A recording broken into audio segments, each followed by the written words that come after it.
Welcome, everyone. I now call the May 16th, 2023 regular City Council meeting to order.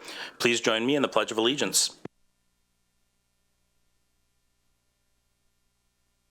United States of America, and to the republic for which it stands, one nation, under God, indivisible, with liberty and justice for all.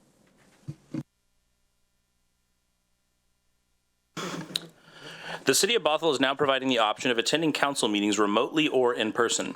Public comment will be allowed both in writing or verbally. Verbal comments may be taken either in person or remotely.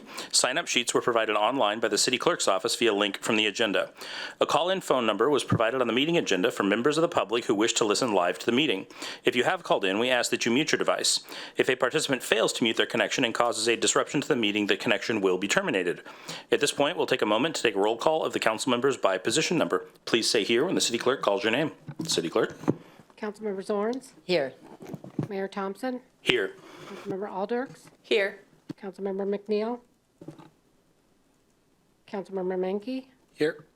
Councilmember Dodd? Here. Deputy Mayor Alcabra? Here. All present with the exception of Councilmember McNeil, who's absent and excused. Thank you, City Clerk. Next, I'd like to reiterate some meeting guidelines. For remote meeting attendees, please speak clearly and pause frequently.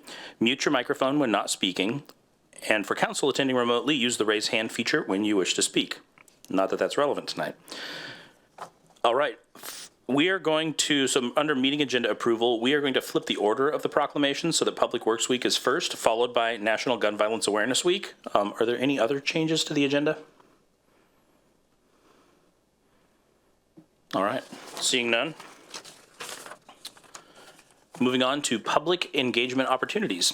We have a middle housing survey up. We'd love to hear from you. The survey is up through tomorrow, May 18th. We've got Pride Month celebration. You can join our dive-in team in Eastside Pride to raise the LGBTQIA+ Progress Pride flag at City Hall Plaza Wednesday, May 31st from 4 to 5 p.m.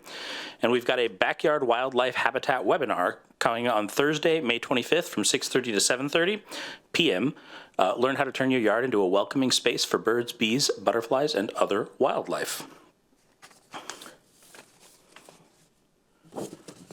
All right. First up, we have National Public Works Week Proclamation. I see that grin, Aaron.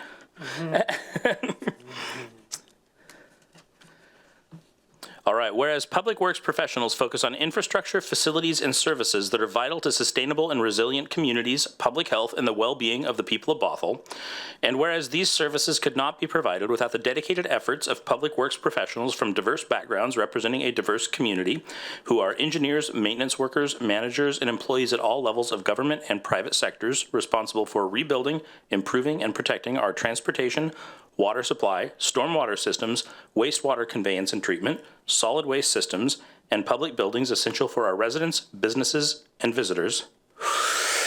That was a sentence and a half. And whereas it is in the public interest for the residents, civic leaders, businesses, and children in the city of Bothell, Washington to gain knowledge and understanding of the importance of public works programs in our community and of the importance of their own contributions as community members to those programs.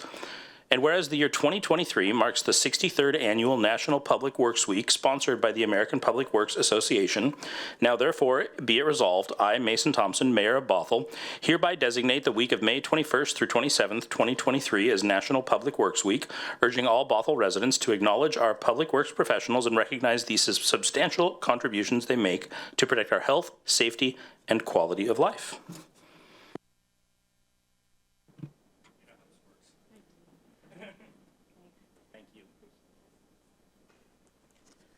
Just wanted to say a quick thank you. Thank you, Mayor, so much for reading the proclamation again this year. You see quite a few of us here at your council meetings frequently, but it's just a sliver of what Public Works does. And in order to open the door and help people understand a little bit more of what Public Works does, all of the things we do, next week we will be doing a campaign to introduce the community to more of our Public Works folks. So I would ask that you watch our social media channels to better get to know Public Works. And again, thank you, and we are truly here to serve the community. It's dressed up in infrastructure things most of the time, but community service is what we do. So thank you very much, and happy National Public Works Week next week. Thank you. Community service, but orange. Yes. All right, next up, we have a proclamation for National Gun Violence Awareness Day. Whereas every day more than 120 Americans are killed by gun violence and more than 200 are shot and wounded, with an average of more than 17,000 gun homicides every year. And whereas Americans are 26 times more likely to die by gun homicide than people in other high-income countries. And whereas Washington has an average of 781 gun deaths every year, with a rate of 11.2 deaths per 100,000 people, a crisis that costs the state $5 billion each year, of which $169 million is paid by the taxpayers, and Washington has the 42nd highest rate of gun deaths in the U.S. And whereas support for the Second Amendment rights of law-abiding citizens goes hand in hand with keeping guns away from people with dangerous histories. And whereas mayors and law enforcement officials know their communities best, are the most familiar with local criminal activity and how to address it, and are best positioned to understand how to keep their citizens safe.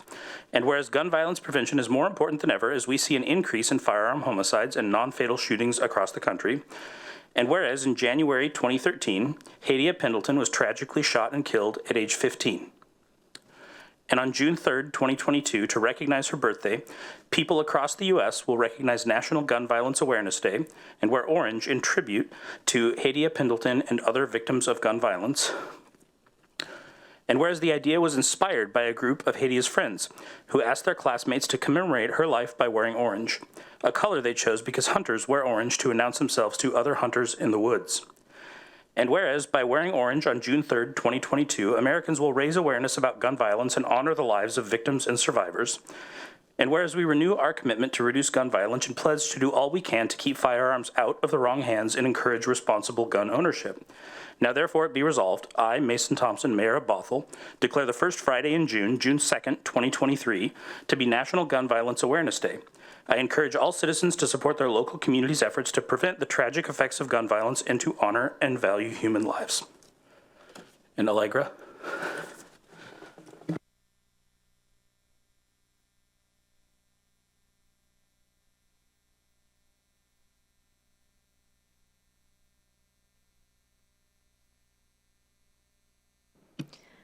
I just wanted to say a brief thank you to all of you. This is very important. We need to keep our kids safe. We need to feel safe in public places. We need responsible gun ownership. And I really appreciate the support, and please go to wearorange.com for more information, wearorange.org for more information on events near you the first weekend of June. Thanks so much.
Next up, we have a staff briefing. City Manager. Thank you, Mayor. And yes, we have one item under staff briefings this evening, and it's really a preview for our summer nights programs and other great events that are happening in the community. We've gotten a preview of summer this past few days as the weather was probably better than we'll see again until August, but we get to get a different type of preview this evening. So I'm going to welcome to the table. We're joined by both our Parks and Recreation Director, Nick Stroop, but also want to hear tonight from the one and only Blaine Land, who is our Recreation and Events Coordinator. Blaine, take it away. Wonderful. Good evening, Mayor, Deputy Mayor, and council members. So on behalf of the Parks Department, we are delighted to highlight some of the activities that are coming down the pipeline for summer. So I'm going to be working with Deputy City Clerk Robin Schaefer to go through the slides. So if I do say next, just note that. But we are super delighted to kind of give you a preview with some teasers. Won't give you all the details. So on the next slide, we're going to share just a high level of all of the summer programs that are coming up this summer.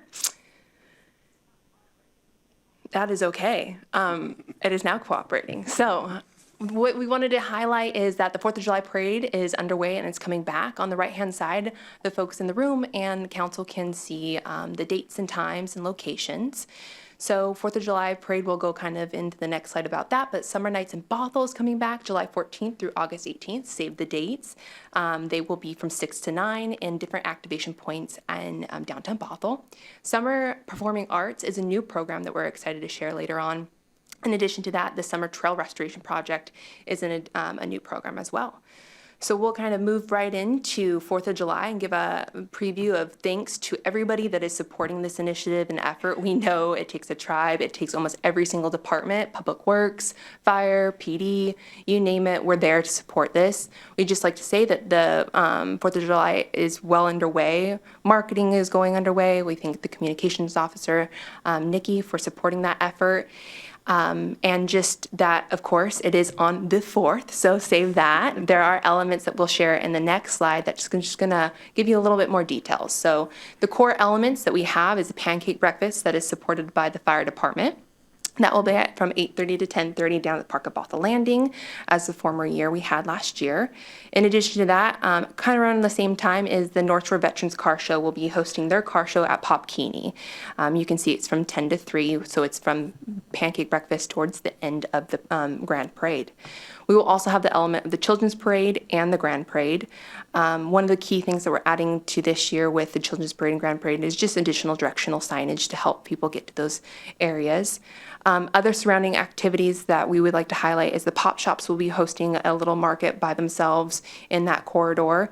And then if there are any additional activities, we'll update the website. So that is a high level of the 4th of July. Now, for the fun part that I know you were so excited to hear about is the Summer Nights in Bothell event series.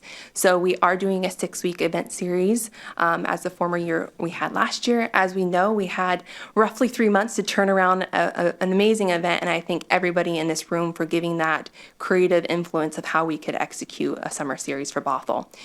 So I really wanted to highlight, in September of 2022, we sat in front of you and gave you a recap of what we thought were areas of opportunity, and we took that for this future year.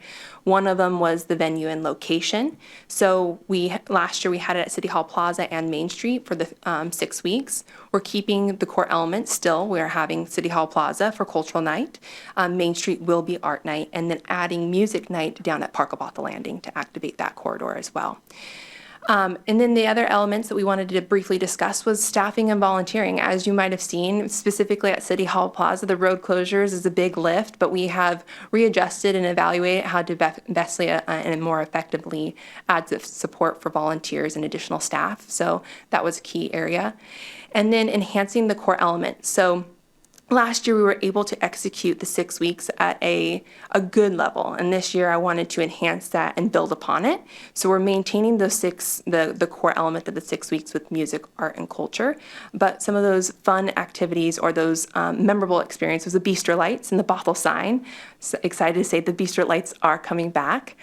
We have extended that contract, just so you all know that the Bistro Lights will be put on after 4th of July and up until after our Halloween event. So that will add some creativity in that space. And then the Bothell sign, last year we had a beautiful marquee letter sign on the fountain out in the City Hall Plaza. I'm excited to share that we actually purchased a giant letter sign. It is not marquee. We wanted to make sure it lasted a little bit longer, but it does have uplighting from the bottom. So that will be a 4-foot tall and I don't know how long, but a massive, beautiful Bothell sign that will be the first installation point will still be at the fountain at City Hall Plaza. Other elements that we wanted to expand upon was the footprint. We are going to have Culture Night be a little bit larger in the footprint with vendors. In addition to that, we are extending the footprint for Art Night. And the last 2 points, expanding engagement and stakeholder development. What we noticed last year is that in order to make this effective and the outreach that we wanted, we worked with the Art Commission, the Chamber, local stakeholders, businesses, organizations, and we're still obtaining that. And then we have new connections, which I'm excited to share about in the later slides. So those were some of the high levels. Music night, Park of Bothell Landing, save the dates. I always encourage everybody to go to bothellwa.gov /Summer Nights in Bothell. The core theme here and the picture shows is that we will be utilizing the amphitheater. There will be food trucks. We will be activating with giant yard games, picnicking, outdoor seatings, and of course the 90-minute show of a live concert. The next night is the series of the series is Art Night. That will still be on Main Street, and we're expanding down 101st Ave.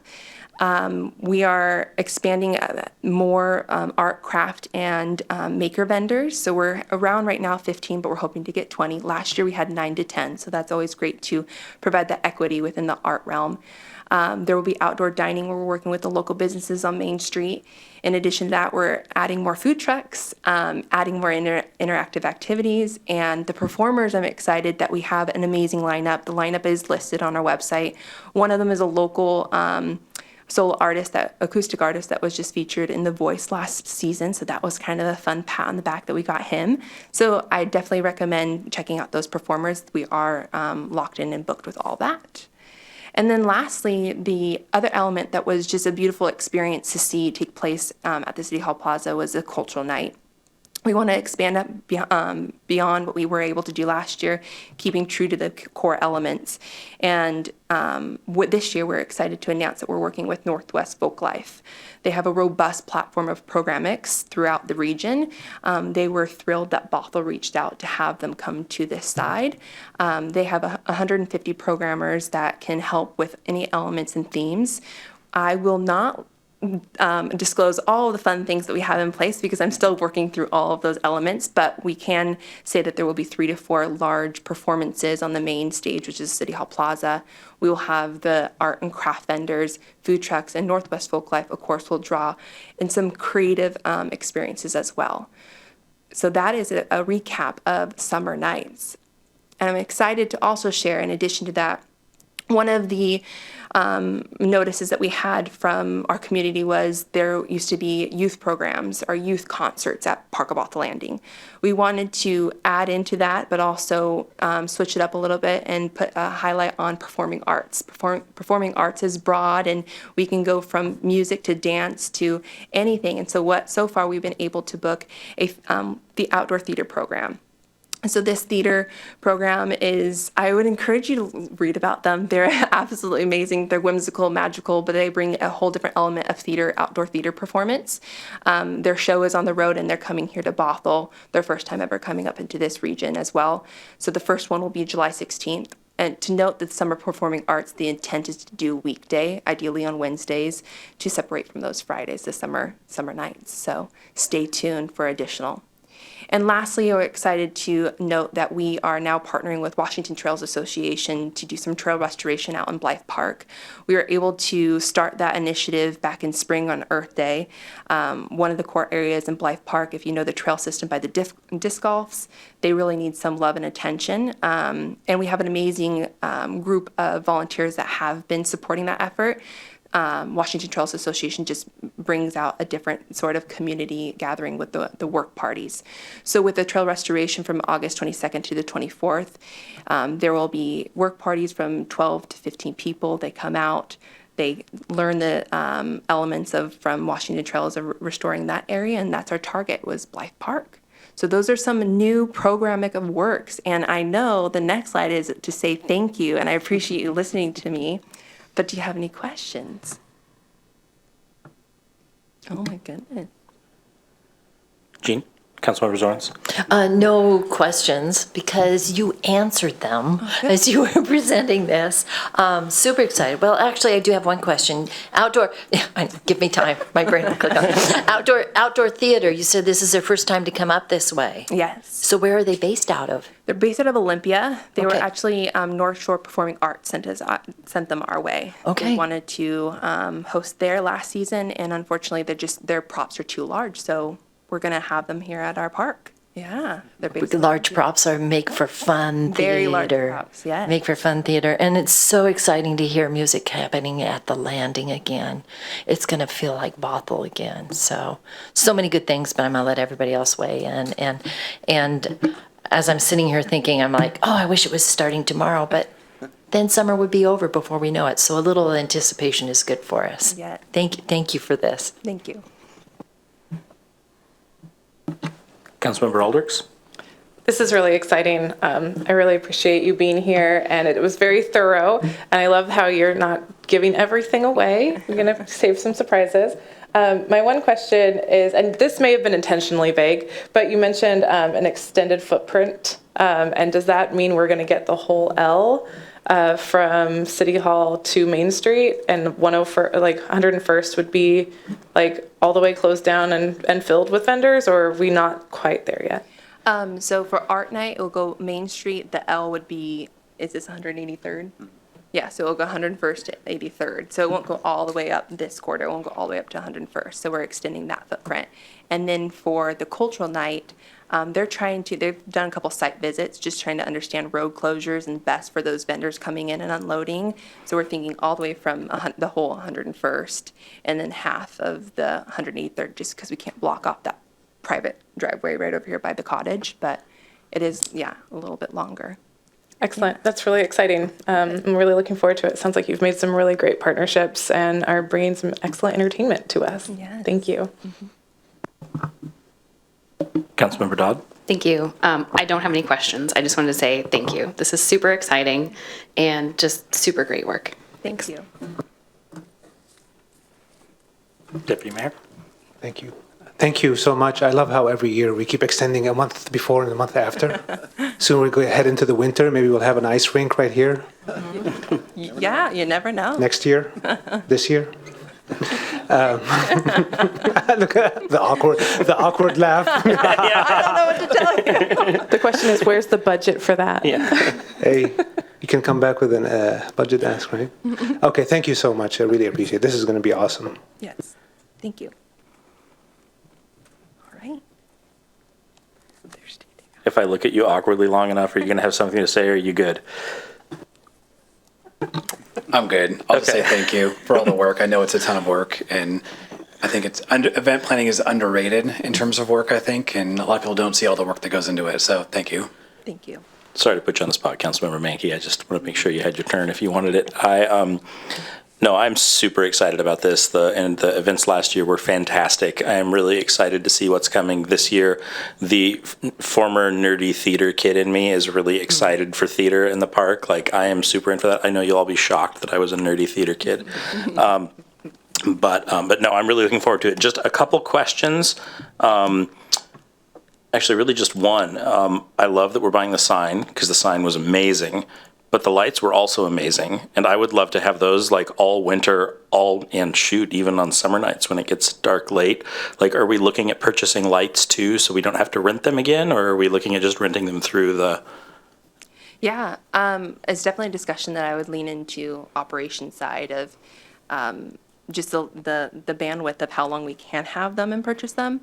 But the company that we are working with, I will say we have purchased lighting from them. You see the lighting that comes up during winter. Yeah. They have done that same with the city. So I guess that's the next step is having them longer, working with the fire department on that one. Yeah. Yeah, we But could yeah. even include that when we look at kind of doing a visioning around Main Street, sort of like what kind of lights we want to have, things like that. Like, this isn't your thing, but like I want to make sure that's way more than just like where do we put the bollards. Like I want that to be a process where we get to really reimagine what that looks like and what we do there. Oh, and I don't think we need winter events, but I'm really hoping that someday this is a Memorial Day to Labor Day thing on Friday nights. Like Memorial Day to Labor Day, you can come to Bothell and you know you're going to have a good time. And I have faith that we will get there. Let's do Memorial Day to Labor Day, and then we'll be like, now we need winter events. We have some winter events too, but like programmatically. Thank you very much. Really looking forward to coming and getting a sunburn down here on a Friday night. Thank you so much.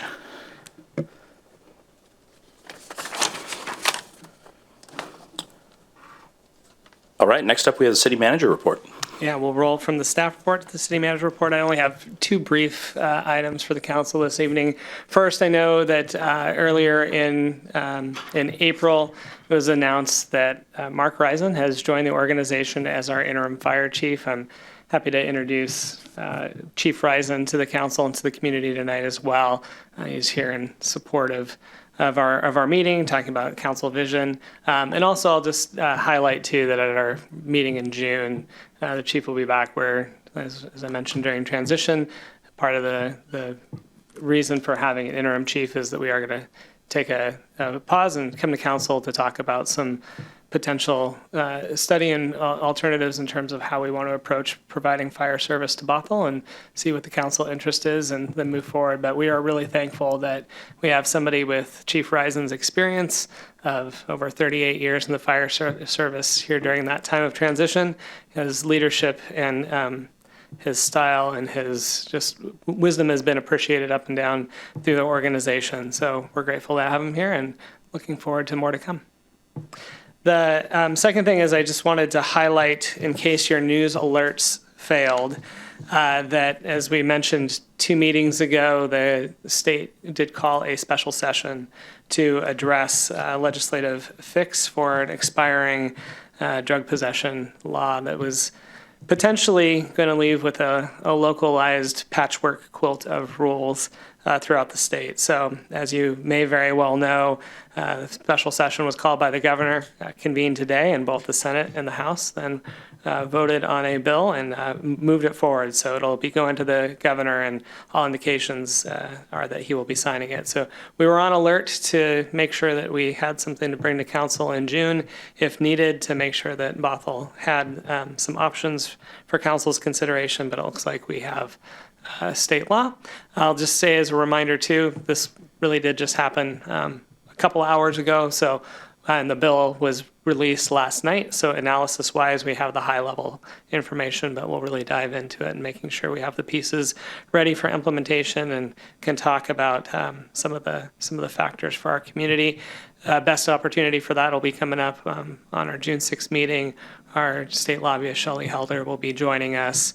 We'll actually have her up at the beginning of the meeting. We'll do a little change in the order, make sure that we have public comment up front, and then Shelley will have a pretty detailed recap of the legislative session. And I imagine today's activity will be part of that update. So in the meantime, we'll be working with the police chief, the city attorney, and our court to make sure that we're ready to go on July 1st. Fantastic. Thank you. Next up is council committee reports. Councilmember Alders. Thank you, Mayor. I have an update from the North King County Coalition on Homelessness. The executive director of the Oaks Enhanced Shelter shared that the ILA that we all signed is now in effect and being funded through the King County Regional Homelessness Authority. So, the process worked and is in effect. There is an upcoming service project that we'll get more information on that the cities that contribute to the Oaks will be able to be invited to participate in. For KCHRA, there was an update today that the CEO, Mark Dones, has resigned and that they have an interim, but their work is continuing. A current project of the authority is that the sub-areas are working on subject matter working groups, and that is something that those people in the coalition are able to contribute to. So we're working specifically in our sub-area of North King County to build those connections and understand the network of services that exist, and how they can all work together at an optimal level. There was an extreme weather event over the weekend. Bothell Library was open, and because of the construction happening at North Shore Senior Center, they're having to adjust how they do extreme weather events while that construction is ongoing. Woodinville announced that they did a groundbreaking ceremony for an affordable housing project, and Bothell announced the open position for human service coordinators, which I think has since closed. Yeah, so that's my update from the Coalition on Homelessness.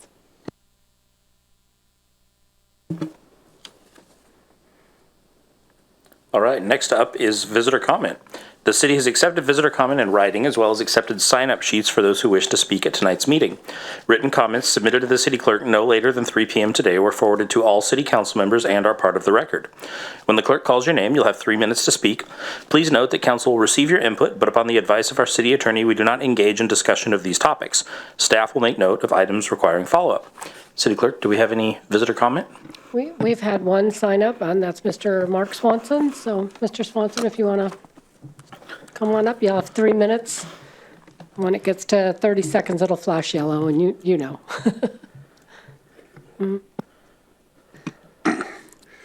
Okay, I'm going to try to be nice tonight. I know that you're not used to me trying to be nice, but I'm really trying my best tonight. Last night I saw a doe go through my backyard, well, actually the side yard into my backyard.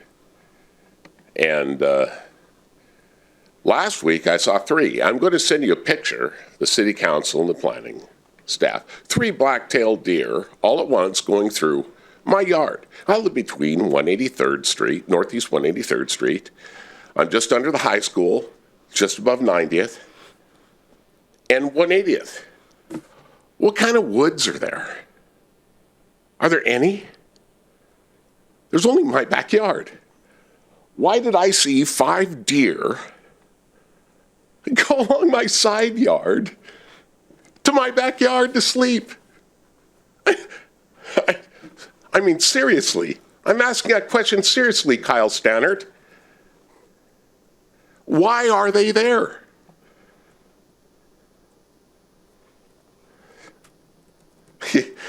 You know, so I thought of this. Thought experiment like Einstein. Why don't I invite the Bothell Planning Commission, who are appointed by King County Council when there's a vacancy, and the Bothell City Council, whose substitutes are appointed by the King County Council upon a vacancy. Why don't you show up at the end of my driveway this next weekend when it's hot, and I'll hand out some paper cups. And I'll say, okay, this is great. Thank you for your participation. Now go out and find some clean water to drink with these paper cups on Bothell's West Hill. Infill, the underutilized portion of the infill on Bothell West Hill, is important. And yet the Planning Commission, they don't do shade shadow reports. They got no idea of the water. So come on up to my house. I'll give you a paper cup. And then you get to visit the neighborhood and walk around and look for something to get a drink out of. Like my deer, my bunnies, my squirrels, my owls. You can spend all day up there. And if you can't find it, I'll let you sleep in my backyard, just like they do. How about it? Thank you, Mr. Swanson, your time. Thank you, Laura. Thank you. I don't have anybody else signed up to speak. However, if there's anybody in the audience that wishes to speak, please come on up to the podium. And if there's anybody in the virtual audience, please use the raise hand function and we will panel you in. I'm not seeing anybody, Mayor Thompson. Thank you, City Clerk. All right, next up is projected agenda discussion. Council? All right, moving on to the consent agenda. We had nothing pulled, so I would accept a motion to approve the consent agenda. Councilmember Dodd? I move to approve the consent agenda. Second. I've got a motion from Councilmember Dodd and a second from Councilmember Aldrichs to approve the consent agenda. Would anybody like to speak to the motion? Seeing none, City Clerk? Please say yes or no when I call your name. Councilmember Zorns? Yes. Mayor Thompson? Yes. Councilmember Aldrichs? Yes. Councilmember Menke? Yes. Councilmember Dodd? Yes. And Deputy Mayor Alcabra. Yes. Passes 6-0 with Councilmember McNeil absent and excused. Thank you, Clerk. All right, next up is our first agenda bill of the night. It's Agenda Bill 23074. Consider approval of agreements to use city right-of-way for the 102nd Avenue Northeast Downtown Access Improvements Project for parcel numbers 09670000340, 09670000425, and 09670000130. City Manager? Mayor, you get my full congratulations on getting through the parcel numbers. That was Barely. I was struggling at the end, but thank you. well, it helped for the introduction. Yeah, as you mentioned, there's one contract and agreement before the council this evening for consideration with the recommendation of authorizing the city manager to execute all three agreements to use the city right away with property owners along 102nd Avenue. To hear more about the project and what's being considered by council tonight, we're going to hear from our capital projects engineer, Alex Copeland. I'll turn it over to her. Yeah. Okay, good start. Good evening, Mayor, Deputy Mayor, and council members. Thank you for the introduction. My name is Alex Copeland, and as a capital project engineer, I'm here today on behalf of the Capital Division to update you on one of Capital's pedestrian improvement projects and explain why Capital is seeking council action. Also here with me today is Ryan Roberts, our supervising capital project engineer, to provide support during the Q&A portion of this presentation. The council action we are seeking is the authorization for the city manager to sign and enter into 3 agreements to use city right-of-way with property owners along 102nd Avenue. To best explain the need for these agreements, I would like to provide a brief history of the project these agreements are for, as well as the project's funding status, including the project's potential for federal aid and what those federal aid requirements are. The 102nd Avenue Downtown Access Improvements Project is a pedestrian-focused project located within downtown Bothell between Northeast 185th Street and the SR 522 bridge. The project proposes to improve the pedestrian facilities along 102nd Avenue. The existing conditions will be revitalized to meet standards. Some example improvements are shown on the right.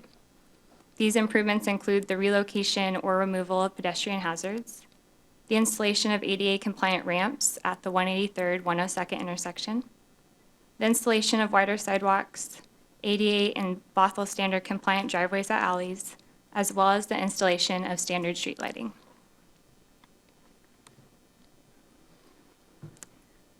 From when this project was originally scoped in 2020, design and construction costs have increased in part due to inflation.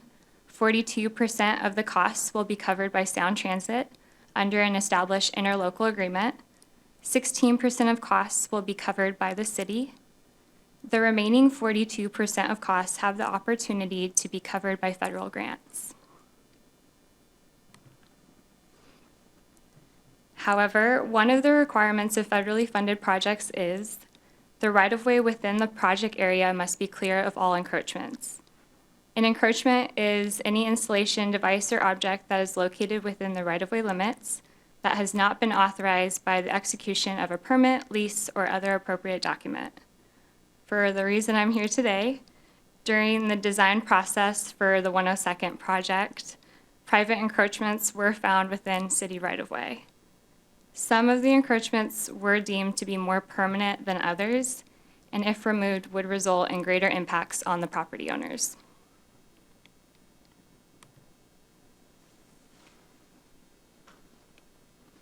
The private improvements Capital is proposing to remain are illustrated on this slide.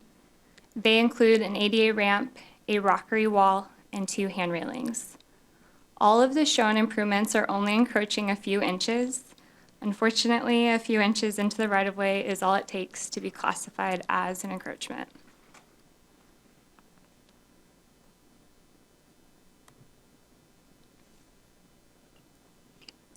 In order to pursue the federal funding opportunity for the 102nd project, Capital proposes to permit the private improvements to remain within the right-of-way via the provided agreements at no cost to the property owner until conditions otherwise require their removal. I want to stress these improvements presently do not interfere with the free and safe flow of pedestrian traffic or with the project's design and build. To summarize, if the agreements were executed, the city will be eligible for federal funding and the agreed upon improvements will be protected. So, on behalf of the Capital Division, I'd like to request Council's authorization for the city manager to sign and enter into 3 agreements to use city right-of-way with property owners along 102nd Ave. Thank you. Any questions?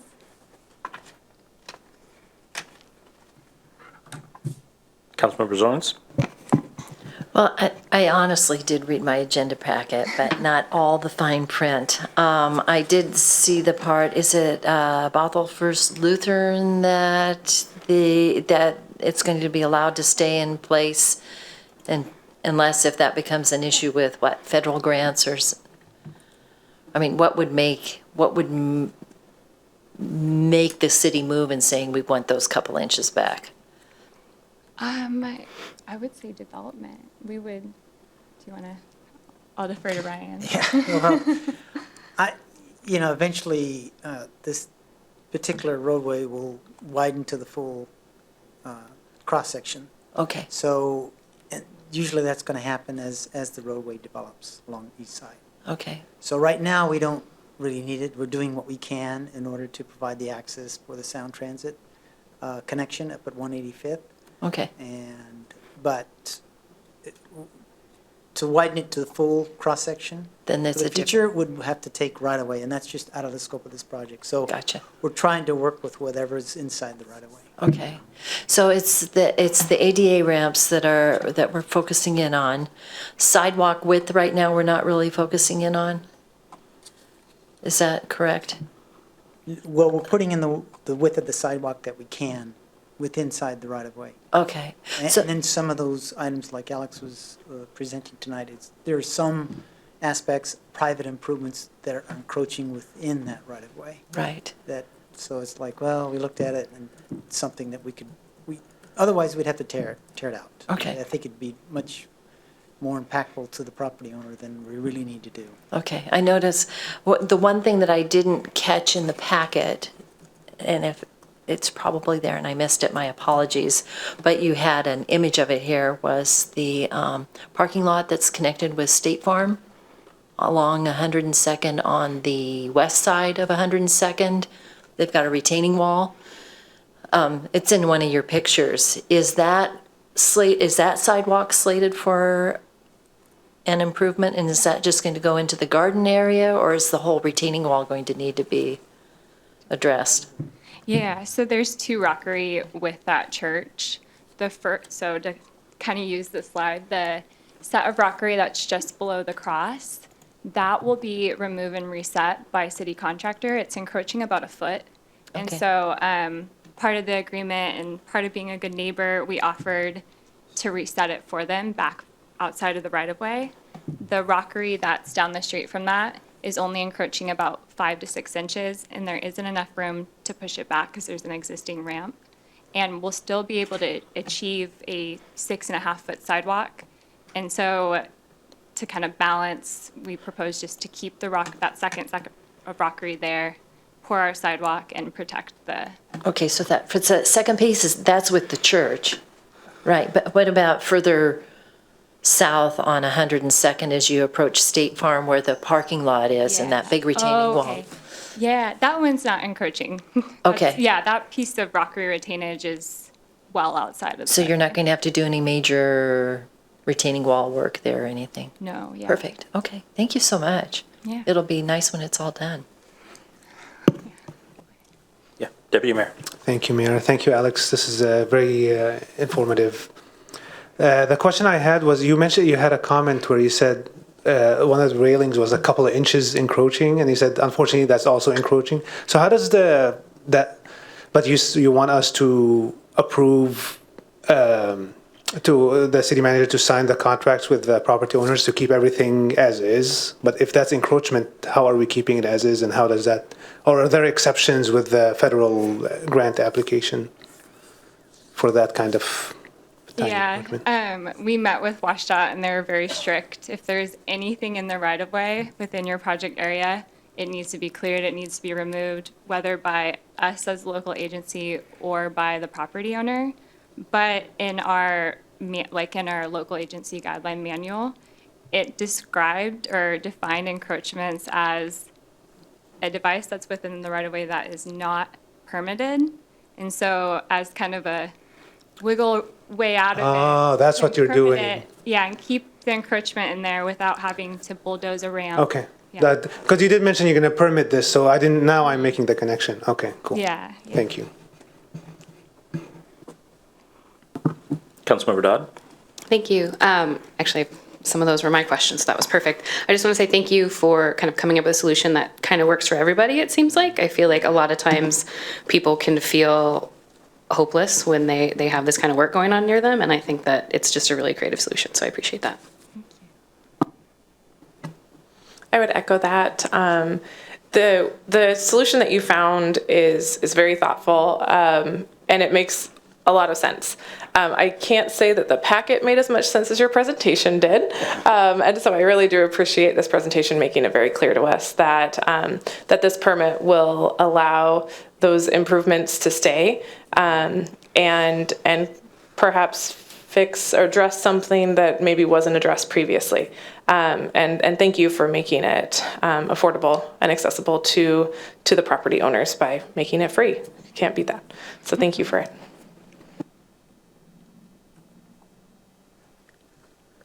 You don't have to say anything. It's okay. I was thinking about whether or not I should. The question that I had was answered in regards to were these improvements permitted, and if so, how do we not catch them when they were built out? But they're not permitted, so it makes sense why we did not discover them until now. I don't know if this is a city attorney question or not, but if you have a right of way and you have an encroachment, is there any risk of adverse possession, or does that not exist with a right of way?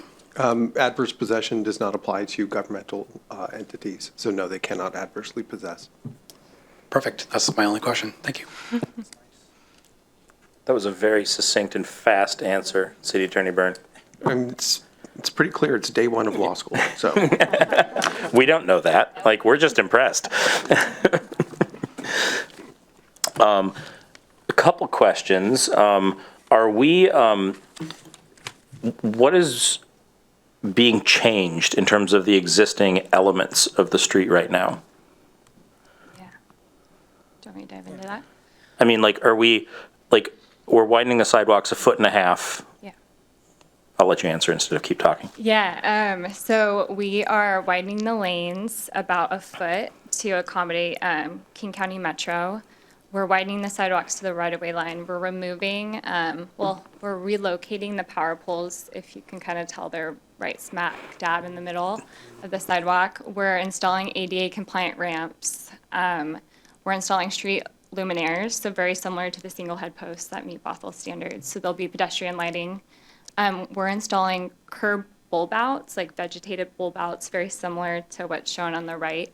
which will help kind of show pedestrians when they're at the crosswalk and protect them a little bit better from oncoming traffic, as well as keep the sidewalk. So at the alley entrance, you can see how it dips down now to a driveway. So we're going to have the sidewalk maintain a steady slope and have the driveway be pushed out with those bulb outs, if that kind of makes sense. So You push the bulb out so the ramping can happen there so that the sidewalk is consistent. exactly. Yep. Yeah. So every design feature that we could think of to benefit pedestrians, we really try to incorporate while following Bothell standards. So it will really align with the existing development that's happened along that corridor. We're going to try to tie them all together while we wait for the final build out that Ryan mentioned. If there were unlimited right-of-way, how wide would we like the sidewalks to be? 8.5, I think that's what our standards. From curb base.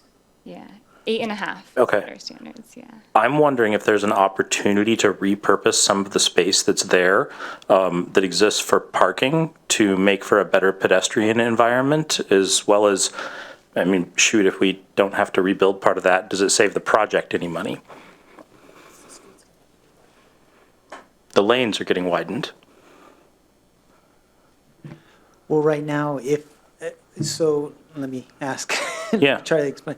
So you're saying move the curb in to take potentially? Well, take we're widening the lanes and we're encroaching on the right-of-way by a couple inches. Is there a chance to, A, make the sidewalks a little bit wider, have this not be a problem anymore, and potentially save money because we're building less stuff in there by simply just having parking be on one side of the street instead of two?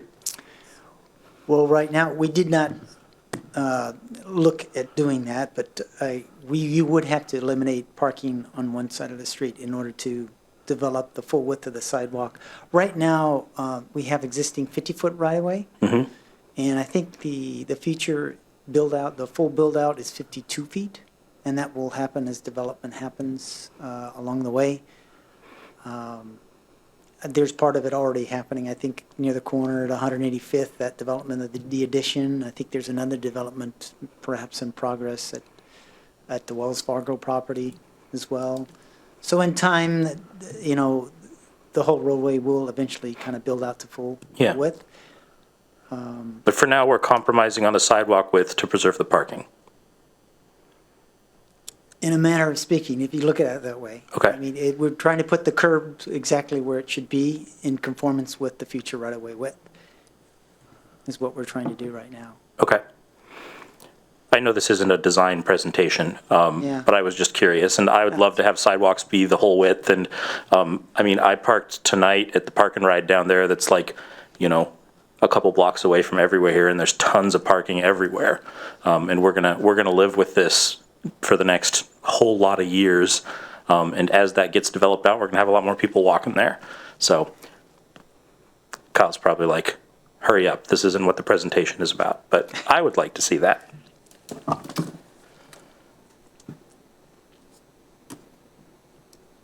And that is the end of my questions. Oh, yeah. Actually, Councilmember Dodd had her light on. Tangentially, because we're doing that now.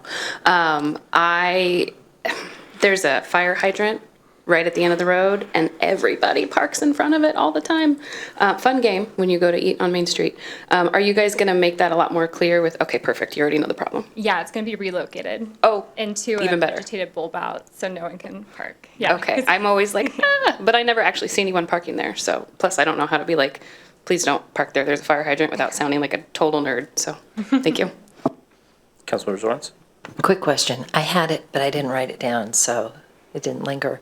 I wanted to ask about the power poles. Is anything going to go below ground, or is it? I think you referenced moving the power poles, but is anything going to go underground, or is that future projects going underground? Yeah, unfortunately, we did a cost-benefit analysis, and undergrounding really blew the budget out of the water.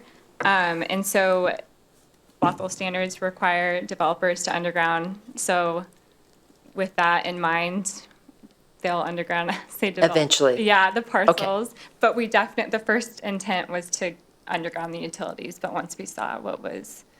Kind of what our fire station, the Hurdle, our fire station. Yeah. Thank you. Okay, thanks.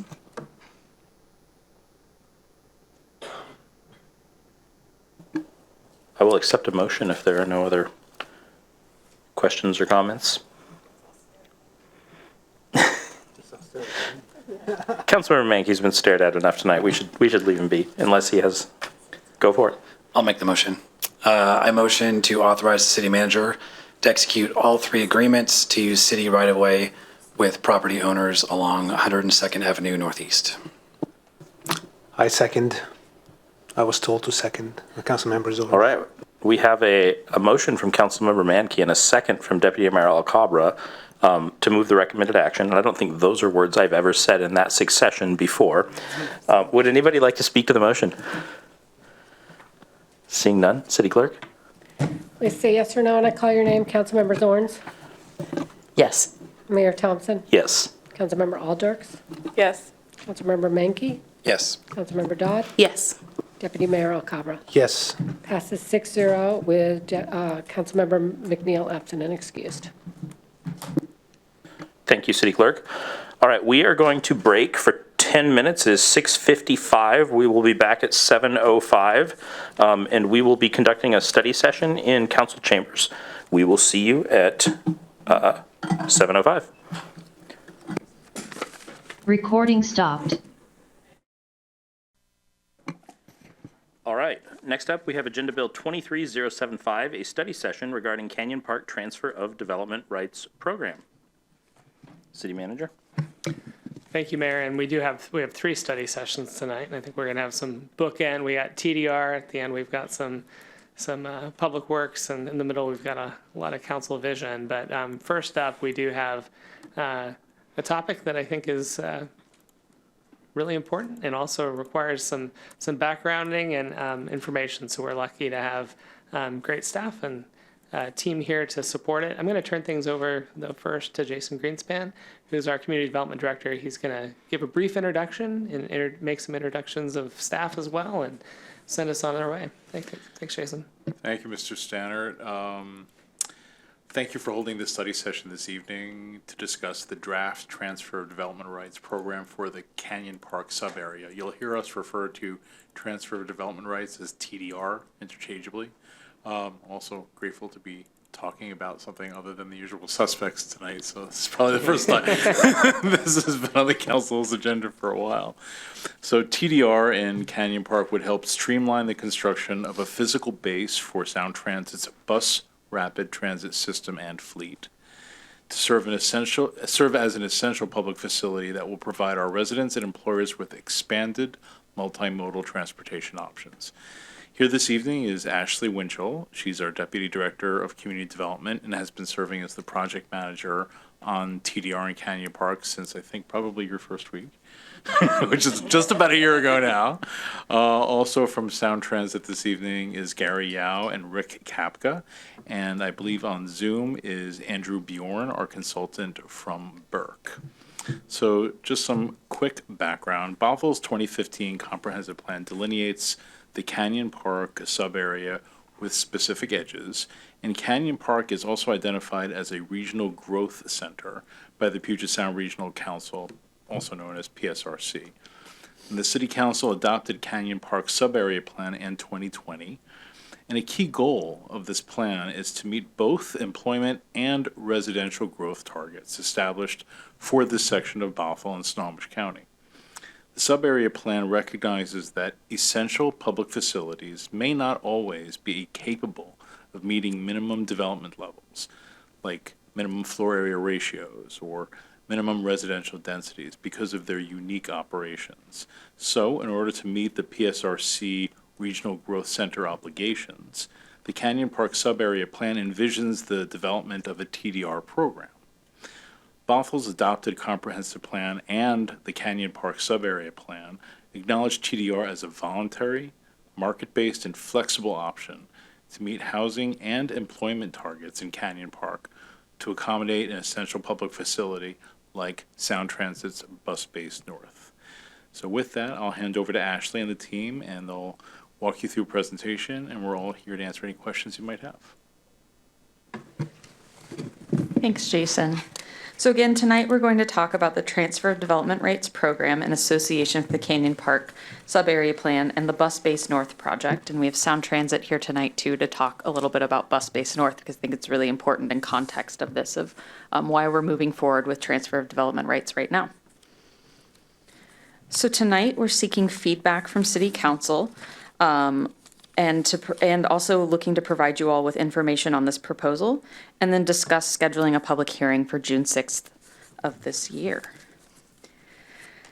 So the city's been pursuing the development of a sub-area plan to guide the development of the Canyon Park Regional Growth Center. Under current Puget Sound Regional Council centers framework, so those are the framework for regional growth centers, 45 activity units per acre are required.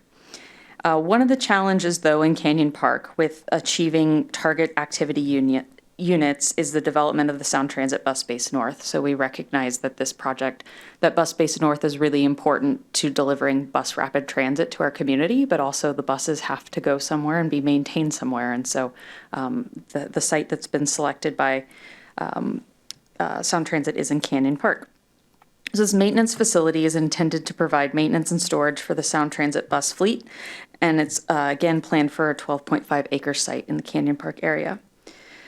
This would be a new development that provides lower density of employment than planned for the neighborhood and would challenge the ability for the city to meet these density goals in the area. And so essentially what we are trying to put together is a program that allows us to retain those activity units and put them on another site, while allowing this project to move forward so that we can kind of trying to have our cake and eat it too. We want rapid transit, but we also want to make sure that we can develop to our full capacity in Canyon Park. So what the sub-area plan laid out is this transfer of development rights program. And so this is an implementation of that sub-area plan, specifically land use policies LUTDR 1, 2, and 3. So tonight, first, we're going to start off just with an overview of Bus Base North. I know you're really familiar with it, but just wanted to talk about it again in context of transfer development rights. Then we're going to give you all an overview of how transfer development rights works. We're going to try to keep it very simple because it's very simple, but it's also very complicated. And so we're going to try to just explain it at a very high level. And then also talk about if council so chooses to move forward with a transfer development rights program, what is the next step for Bus Base North, specifically in regard to council action. So with that, I'm going to pass it over to Rick to talk about the Bus Base North and BRT coming to Bothell. Great, thank you, Ashley. Good evening. It's good to see you all. As Jason mentioned, my name is Rick Kapka. I work for Sound Transit. My role for the BRT program is Deputy Program Executive. And I'm joined this evening by my wonderful colleagues, Gary Yao and Brent Droz. And they have been working tirelessly over the past many months with some of the city staff members on this effort. So I appreciate you all being here tonight. As Ashley mentioned, I've got 2 slides. It's just going to be a brief context setter for the TDR conversation. The first slide here is really just to reorient you to the STRIDE BRT program. As you know, we will be starting up 3 different service lines in 27 and 28, S1, S2, and S3 along the 405 and the 522 corridors. We will be running fully electric buses on all of those corridors, which is really exciting for Sound Transit. We will have high-frequency service that connects to several of our light rail stations in Linwood, Shoreline, Bellevue, and down in Tukwila. And if we could jump to the next slide. So this slide is just an orientation of the Bus Base North project. You can see in the upper right-hand corner a site plan. We are in the Canyon Park Business Center off of 20th Avenue Southeast, close to State Route 527. The site is there highlighted in blue. Once the site is complete, we will have a service for up to 120 buses. Those buses will be a combination of double-deckers and extended buses. And we, in addition to the capacity for the buses, the facilities we will have on site will include a maintenance facility so we can perform maintenance on the buses. We will have electric charging infrastructure that's installed to charge the electric buses. We will have facilities for the employees that include an admin and operations building, including parking up above where the buses will be. One additional feature I wanted to mention was through block connection pathways. So around the secured site, in accordance with City of Bothell Code, we are incorporating through block connections into our project. In terms of timing, this project is a schedule critical project for the BRT program. We have to have this operations and maintenance facility up and running before we can start running our service. We are currently at the 60% design stage and gearing towards being ready to submit for the initial permits with the city. And I think this TDR code amendment that we'll be talking about this evening is going to allow us to move into that phase of the project. And I think that's all I had. I'm just going to turn it back over to you, Ashley. Yeah, so just again to reorient you all with where Bus Base North site is, it's directly south of our operations facility and where the North Shore School District keeps all the buses, so again in Canyon Park. So just starting off, what is TDR, Transfer of Development Rights? It's very simple. It's essentially allowing us to take the unused development capacity from a sending area, so essentially a site that isn't going to meet the minimum standards. Those can be purchased and used in a receiving area. So the areas in blue are actually our receiving sites, which we'll get into how we selected those later, but essentially these are the areas in which these development rights can be used. The hatched area is the only sending site we've identified right now. So that's the only site that we've really done the environmental review and background for. So if, just to preface, if we ever decided to expand the transfer development rights program, we'd be coming back to you all with more review and things like that. But for right now, this is the kind of starter proposal. So sending sites, again, the Bus Base North site is our only sending site at this point in time. There are certain lots that are eligible to transfer development rights to a receiving site. And this is straight from the code, so that's why it says pursuant to this chapter. But that's essentially how we've defined sending sites. And then receiving sites are certain lots that are benefited by a transfer of development rights from a sending site, as evidenced by a certificate of TDR receipt. So essentially it's a certificate of TDR receipt, which the code goes into a lot more detail of this, is staff would look at the proposal, determine how many credits are available, and those are the credits that would be memorialized through a certificate of TDR receipt that then could be transferred to other sites in Canyon Park. So I think the biggest question of this is, how did we decide where these rights could be sent? And really, a lot of it came down to previous environmental review with the Canyon Park sub-area plan. So we did an environmental impact statement for that and looked at all of the transportation impacts of the proposed Canyon Park sub-area. And so what we needed to do is additional environmental review, because essentially when we reviewed this, we looked at how much development capacity would be in each super block. And so we'd be moving some of that. And so we wanted to make sure that we're having as minimal impact as possible on our transportation systems and other things that have been looked at through our Canyon Park sub-area plan. So we had 4 different development or transportation scenarios that we looked at and had our transportation consultant team, Fair and Peers, look at. So we looked at moving 250 multifamily units to super blocks 1 through 4. That was scenario 1. And then I'm going to preface, we didn't think about scenario 1 and then calling them super blocks 1 through 4. So if we could change anything, we wouldn't use numbers twice. We'd call these scenarios, but that's what's, so I'll try to make sure that I'm pulling back each time and reminding you all. So the big white numbers are the scenarios. The little black numbers are the super blocks. Lesson learned. So scenario 2 is moving 250 multifamily units to super block 6. Scenario 3 is moving them to super blocks 13 through 16, so that's just south of 405. And then scenario 4 was looking at moving office space to super block 5. So we ran that through our transportation model, And essentially what we found is that scenarios 1 through 3 have nominal impacts. So those could be receiving sites without needing significant changes to our previous environmental impact statement. Whereas scenario 4 had significant impacts to transportation. And so we determined that that would not be an appropriate receiving site at this point in time.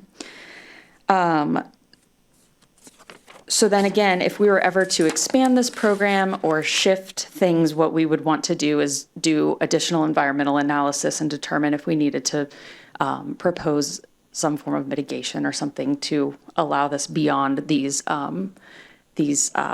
receiving sites at this point in time. So how does this work? So I'm going to run you through a really basic example of how transfer development rights could work on a fake site. So essentially, let's say this is the sending site. It's 10,000 square feet, and it requires a minimum floor area ratio of 2. So essentially, the building can be twice as big as the lot that it's built on. So the building's minimum size would be 20,000 square feet. Let's say that the landowner, who would be, so this program's only for essential public facilities at this time, wanted to build a 10,000 square foot building. They could transfer the remaining 10,000 square feet of development capacity to meet the minimum requirements. So they would essentially, I think the hardest part of this to understand is essentially these development rights exist in paper. They're not really a tangible thing until something's built. So at this point in time, we'd be severing those rights from this site to be used on an unknown site in the future. So let's say in a few years, someone came to us and they wanted to build something slightly larger than permitted. They would be able to purchase these development rights. So they'd have to, 1, be a receiving site. Then 2, they would purchase these rights and would then be able to go above that capacity. So in this example, they have a 5,000 square foot site. The maximum base FAR would be 3, so they could have a 15,000 square foot or less building as of right. If they wanted to build a 23,000 square foot building, they could purchase the remaining, that should be 8,000, not 800 with a comma, square feet of development capacity to meet the minimum requirements. Okay. So essentially, how would this work? The sending site would apply for and receive a certificate of transfer development rights availability from the city. They would use a transfer development rights covenant registered to the parcel to sever the development rights on the site. We would update the city's registry. So essentially the registry is how we'd be tracking who owns these rights, where are they, et cetera. The receiving site would purchase a certificate of transfer development rights receipt from the transfer development rights holder, so essentially from the sending site's holder, although there is the potential that the rights could be sold to someone who then doesn't end up using them, so we're just going to say TDR holder. They would provide a statement about the transfer development rights being purchased to be used with the permit applications for approval. And then we would update our registry documenting the ownership history of the certificate. So once they're used, we'd update the registry that those rights no longer exist for free use in the market. So what happens after this? So let's say City Council votes to approve this program. One thing that the code does require, or it essentially is an option, is an interlocal agreement for a governmental agency to, instead of doing the certificate of TDR availability, we can also do an interlocal agreement. And essentially why we would like to do an interlocal agreement with Sound Transit is to make sure that we memorialize the severance of rights, an agreement between the agencies on tracking, marketing, and eventual transfer or sale. So it gives us some ability to have additional terms that maybe aren't appropriate for the code, but to negotiate those with Sound Transit so that as they hold these rights, market them in the future, et cetera, we have some say over how that looks. And also Sound Transit has a lot of rules about how they dispose of extra property, and so that would also allow them to make sure that that's memorialized for this program. So hopefully helping us meet our needs on both ends. So that interlocal agreement would be coming to City Council later this year. The passage of a transfer development rights program would also allow Sound Transit to make application for land use entitlement. So essentially they need to apply for a conditional use permit for essential public facility, but because they aren't meeting minimum code standards right now, essentially they can't make application until this exists so that we could move forward with that. So we've been working with them on that permitting and timelines to make sure that they're able to deliver the product on time. So again, we're seeking feedback on the proposed transfer of development rights program and recommend scheduling a public hearing for June 6th. And then we were hoping to do council action later in June. So happy to answer any questions, go through any slides again, and whatnot.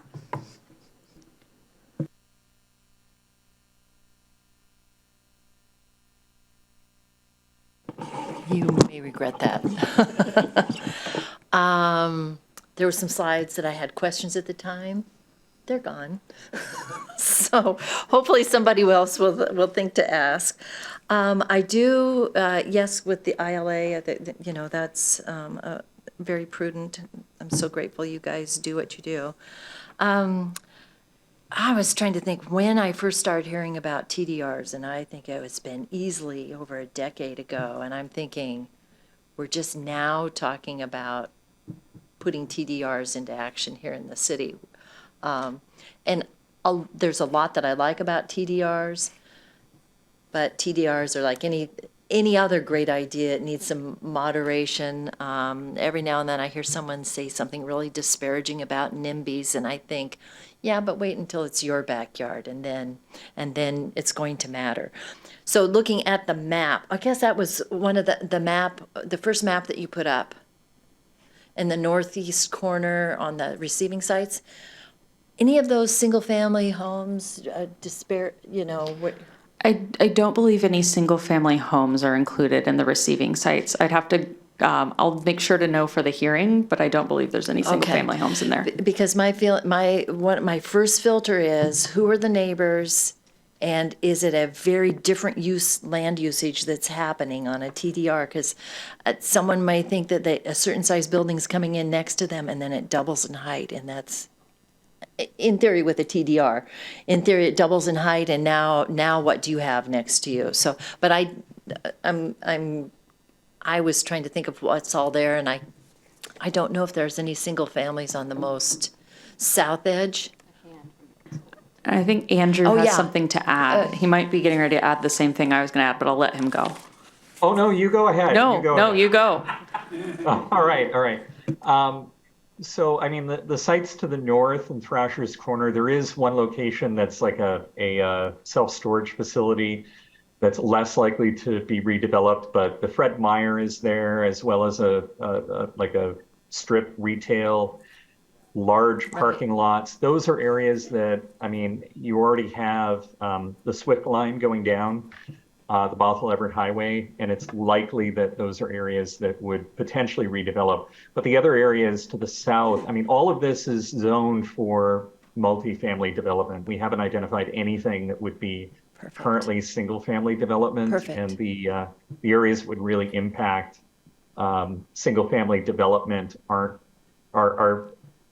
far enough away so that they're not going to, pose any kind of significant impact. Yeah, thank you for pointing that out, Andrew. I think at some point when we were talking about this a long time ago, there was on the northeast corner, maybe thinking about receiving, I don't know, long time ago. And that's where my flag started going, okay, I know that's in neighborhoods, but yeah, if it's all similar development, my attitude is, well, knock yourself out. It's not, it's going to be, you're watching for environmental concerns, transportation impacts. Those are all the boxes that need to be checked. So I really appreciate your work there. I have one super blocks. What a cool name.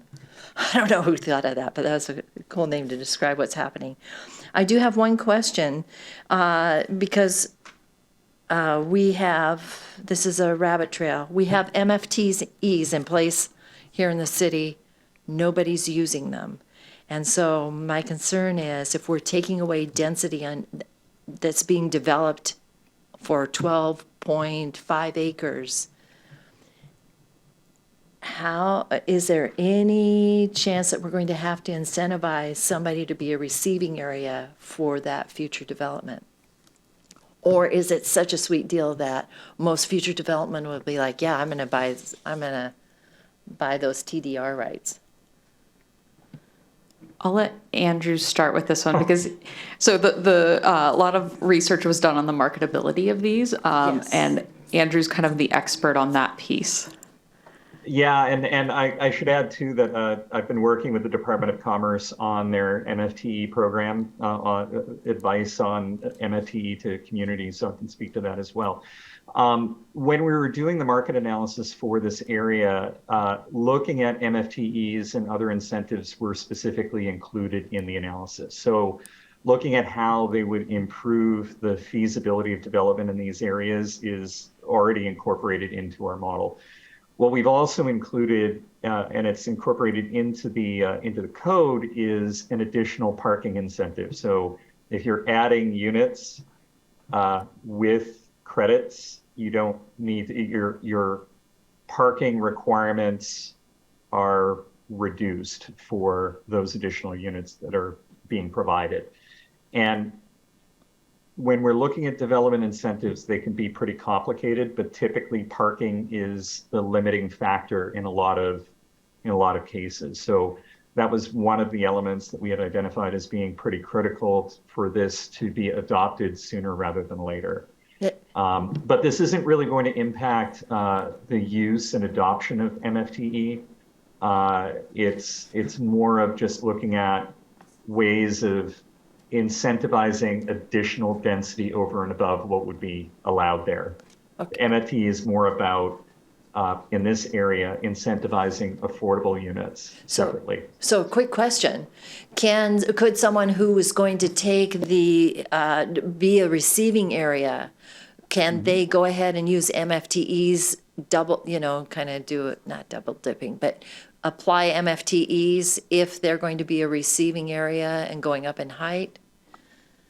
Yeah, so it's not likely that development would go up in height. The height limits are such where you would essentially need to switch from wood frame construction to concrete, and that's typically a threshold in terms of cost, at least in kind of North America. Long story about that. But when we're talking about kind of the density incentives, it's more of looking at FAR. Okay. And when we're talking about FAR, it's just site utilization and how large of a building you can build on a site. So that could include a footprint besides height. And that's why parking tends to be a limiting factor. So when you need to start putting parking inside of a structure or below a structure, it increases the cost of development a lot. So it tends to limit density on a site. And one of the recommendations that we had to reduce the parking requirements for development that would be using the credits is so that they would be used. So you wouldn't need to essentially pay more in parking the site so that you could just use credits. That tends to be less efficient. So you're thinking of using parking as the incentive for being a receiving area?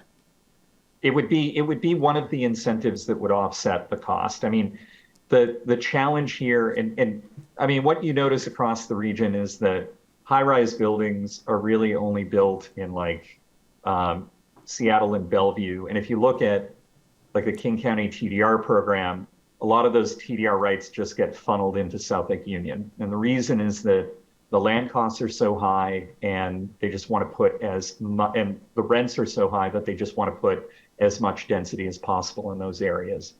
In Canyon Park, the rents are lower, land costs are lower, you can afford lower scale development. I mean, it's similar to the 220 towns development that came in before the zones, like the zoning was changed. It came in under it was entitled under the previous regulations.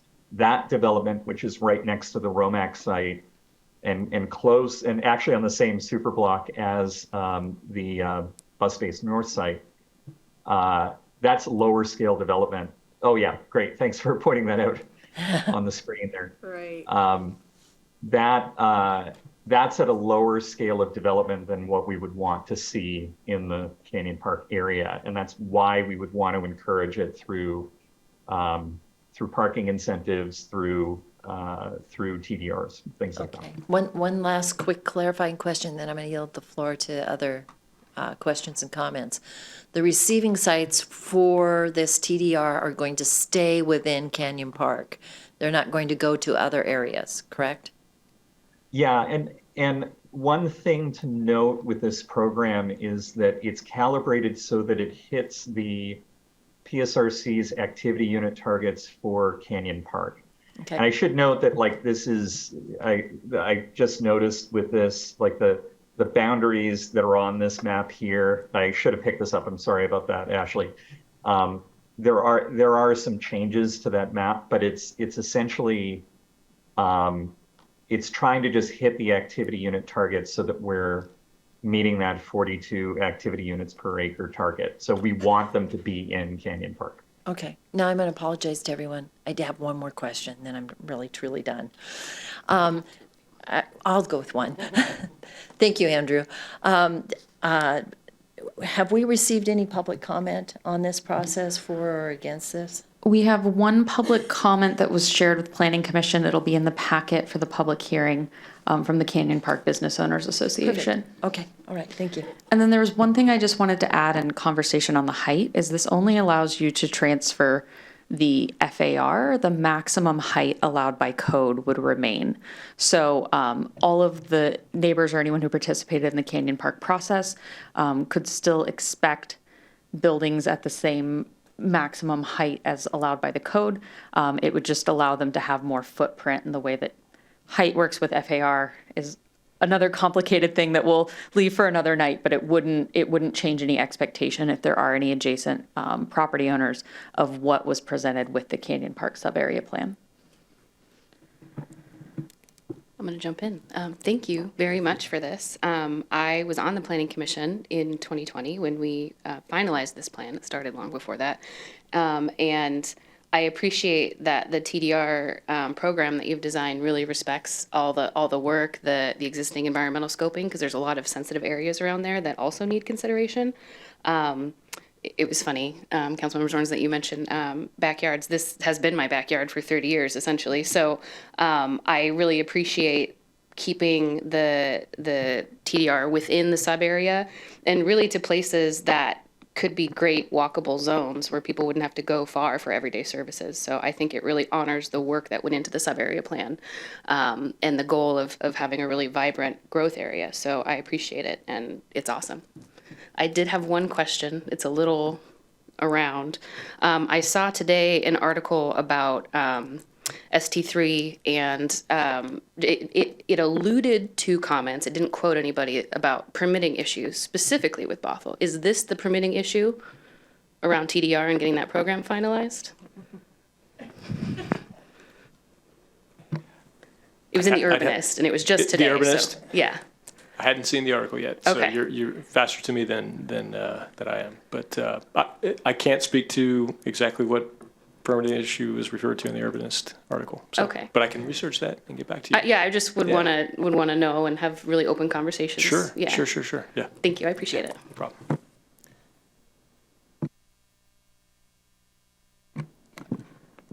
Thank you for making this very understandable. I really do appreciate the presentation. I'm wondering, can we start by going to the scenario map? You referenced that scenario 4 was not going to be, or that would have significant impacts and you weren't going to consider it. So this helps me to see what you're talking about. I get it now. Thank you. One of the references that you made was about the ILA, saying that there might be an eventual sale. And I'm wondering if that eventual sale refers to sale of, like, that Sound Transit might eventually sell the bus-based property, or does that Is that eventual sale referring to the sale of TDR later? The sale of the credits later. So, Okay. yes. Cool. That is helpful. It was vague enough that I wanted to clarify. Thank you. And then I too was on the Planning Commission back in 2020 when we approved the sub-area plan, and this was one of the very technical kind of concepts that were introduced to us and that we discussed. It's really nice to see an application. And if I'm understanding correctly, this is the first time we're seeing an application of it, and that the process was not developed for this project. This process was developed for many projects, and we are just applying it in this situation. Yes, so it was, if you actually look at the sub-area plan, land use policies, they're related to essential public facilities in general. This is the first one to come up, and so we're keeping it a little more focused. Yeah, and that's partly why, because we're not talking about, a developer who's going to come in and build our next, great biomedical lab space. We're talking about a public agency that it would make sense to do an ILA because it's a public agency rather than a private developer or business. Am I understanding that correctly? Yes, and there's state laws about essential public facilities and how we must permit them and things like that. So it also helps us meet those obligations. Great. Cool. Those are my questions. I really appreciate the clarity. It really helps. Thanks.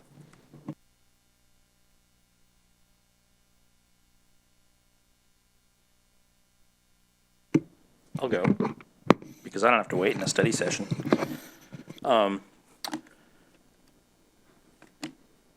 of this talk about super blocks has me totally daydreaming about building a little bit of Barcelona in Canyon Park. And I know that's not what we've permitted, but wouldn't it be cool if it were? Question for Sound Transit. When you guys selected this parcel, did you consider the impact that this usage would have on our regional growth center?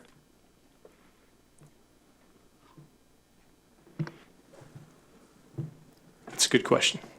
I've got you here, so I finally get to ask it. Yeah.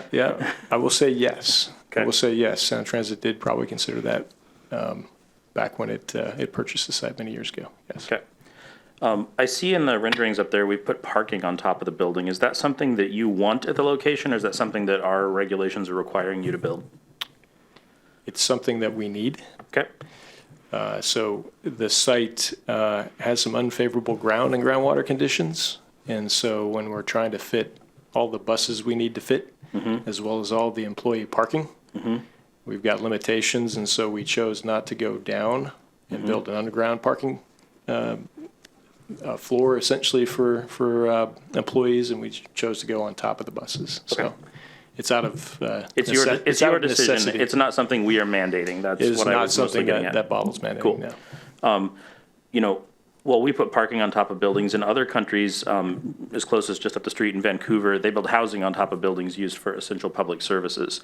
Were there any conversations around that at Sound Transit? Not that I'm aware of. Okay. All right. A couple other questions. This one for my staff. If adding activity units to the selected areas wouldn't have any negative effects, why wouldn't we just allow that intensity by right?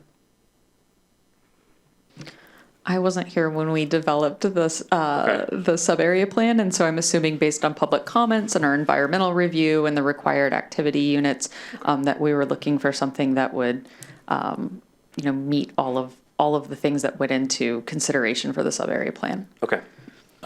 It seems to me that if we can develop and have a higher intensity level there, why would we make TDR be a thing in order to do that if it's not going to impact traffic and we've decided that it won't have any negative impacts? A couple of years ago when we embarked on this, I was told the city would get a TDR program that we could use outside the sub-area plan and we'd get some ancillary benefits, not just in the sub-area. How close is this to being able to expand into the rest of the city? I would say we'd really want to decide what we're wanting to preserve with the transfer development rights program. So a lot of transfer development rights program look at preserving rural land or agricultural land. The farm over on the west side of the city is a really good example of where transfer development rights happened, I think, in the 80s, and that is now still agricultural land. And so are there things with our environmentally sensitive areas or other amenities in the city where we'd like to transfer those development rights. And I think that's a conversation that would be really good to have in the context of the comprehensive plan, because we're going to be talking about historic preservation. We're going to talk about environmental areas. You know, I think for a citywide program, we'd really want to focus on what do we want to preserve, and then where is it appropriate to move those credits. Totally. No, in the example, allowing lower intensity development on other parcels in the sub area and then transferring the remaining rights, like, if we can make that not happen, that would be great. I am mainly interested in TDR as a tool to preserve land for public benefit, for parks, for green space, for open space. Like, if we have a 2-story building instead of a 5-story building, we have all the impermeable surface, we've developed the whole thing, it's not available for public benefit anymore, and I don't want this to be easily usable for that, because I want to make sure that we get the intensity that we've designed for here, because we need it. So if there's anything we can do to make sure that that example that was up on the board doesn't happen anymore, I would love that. Just wanted to point out that it looks like the scenarios we have end up concentrating more housing on the highway, closer to where the air quality is worse and the pedestrian environment is more hostile. I don't love that, and I don't need a response. Do we expect that building height will be a limiting factor in being able to use the transferred development rights, even with the extra allocations that Andrew brought up for parking? I think that that's kind of yet to be seen. I think it's really going to come down to what the market will yield. So it may be at this point in time, it's not worth it for a developer to get more development rights for FAR and then to go up higher in height while still meeting our height requirements. But there may be a certain point in the future and when it does make financial sense. And so, you know, really these credits probably won't be used until that point in time. I mean, the credits would only be used if somebody wanted to build something more than was available by right, correct? More than available by right for floor area ratio.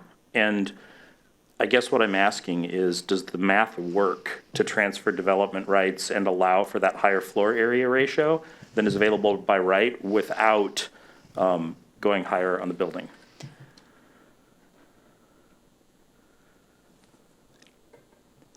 Andrew, can you feel me looking at you on the Zoom screen? I can feel your eyes. Okay. Yeah, so when we worked to model the financial feasibility of the credits, one of the things that we specifically looked at was like, what would be the effect of maxing out the height and, you know, examining different FARs on the site. And what we had noticed was, again, height does not tend to be a limiting factor here. It tends to be the parking. You can, I mean, if you get higher heights in this area, you can fit more cars onto a surface parking lot or even into a parking garage. But like I said, it's the biggest consideration is just once you get over 7 stories or so, you know, you're switching over to concrete. So we did test them out though to make sure that as we were looking at typical unit mixes and typical kind of configurations of buildings that you know, that what we were recommending was probably the most feasible approach for applying those credits. I don't know if that answered your question, but. The most feasible part at the end is kind of what I was looking for. Basically, just wanting to make sure that the height limits we have in place aren't going to limit the credits transferability. Yeah, I mean, one of the things that I was on the project team that had been working on the sub-area plan. One of the things that was actually a bit of a, I don't want to say it was a missed opportunity, but because I wouldn't want to limit the heights in the area, but there are other jurisdictions that use incentive zoning or TDRs as a means of adding on floors as an incentive. In this case, you know, adding floors would not be an incentive, which is why we were just focusing in on FAR because of that change in building material that would be necessary to meet building codes. On the building material piece, and this is just a note for the future, as we go into the comp plan, I would be very interested in allowing extra height for buildings that were made out of cross-laminated timber. I know there's a few companies that are manufacturing that here in the state. It gives us an opportunity to buy local, increase density, give obviously a much lower carbon footprint. And I mean, this kind of stuff happens all over the world, and I don't see why it shouldn't happen here either. So we don't have to pour concrete for those tall buildings. So as we go on the comp plan, extra height for CLT, please.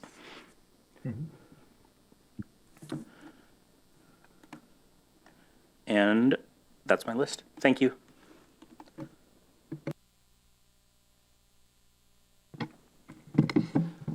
I'll jump in next, and I'll start with a very rudimentary question. How are activity units calculated? I know it's probably pretty easy for a business that has employees in it, but an example, Super Block 2 has a church in it. Sundays, they get huge attendance. During the week, it's lesser. So how do you calculate an activity unit for a building like that kind of use? I'm gonna defer to Andrew on this one.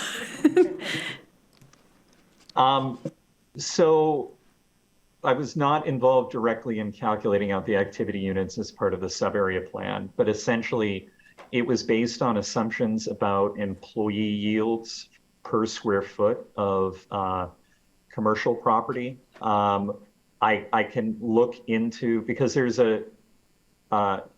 also a church on Super Block 10, just south of the big 2 there. So I don't know for certain what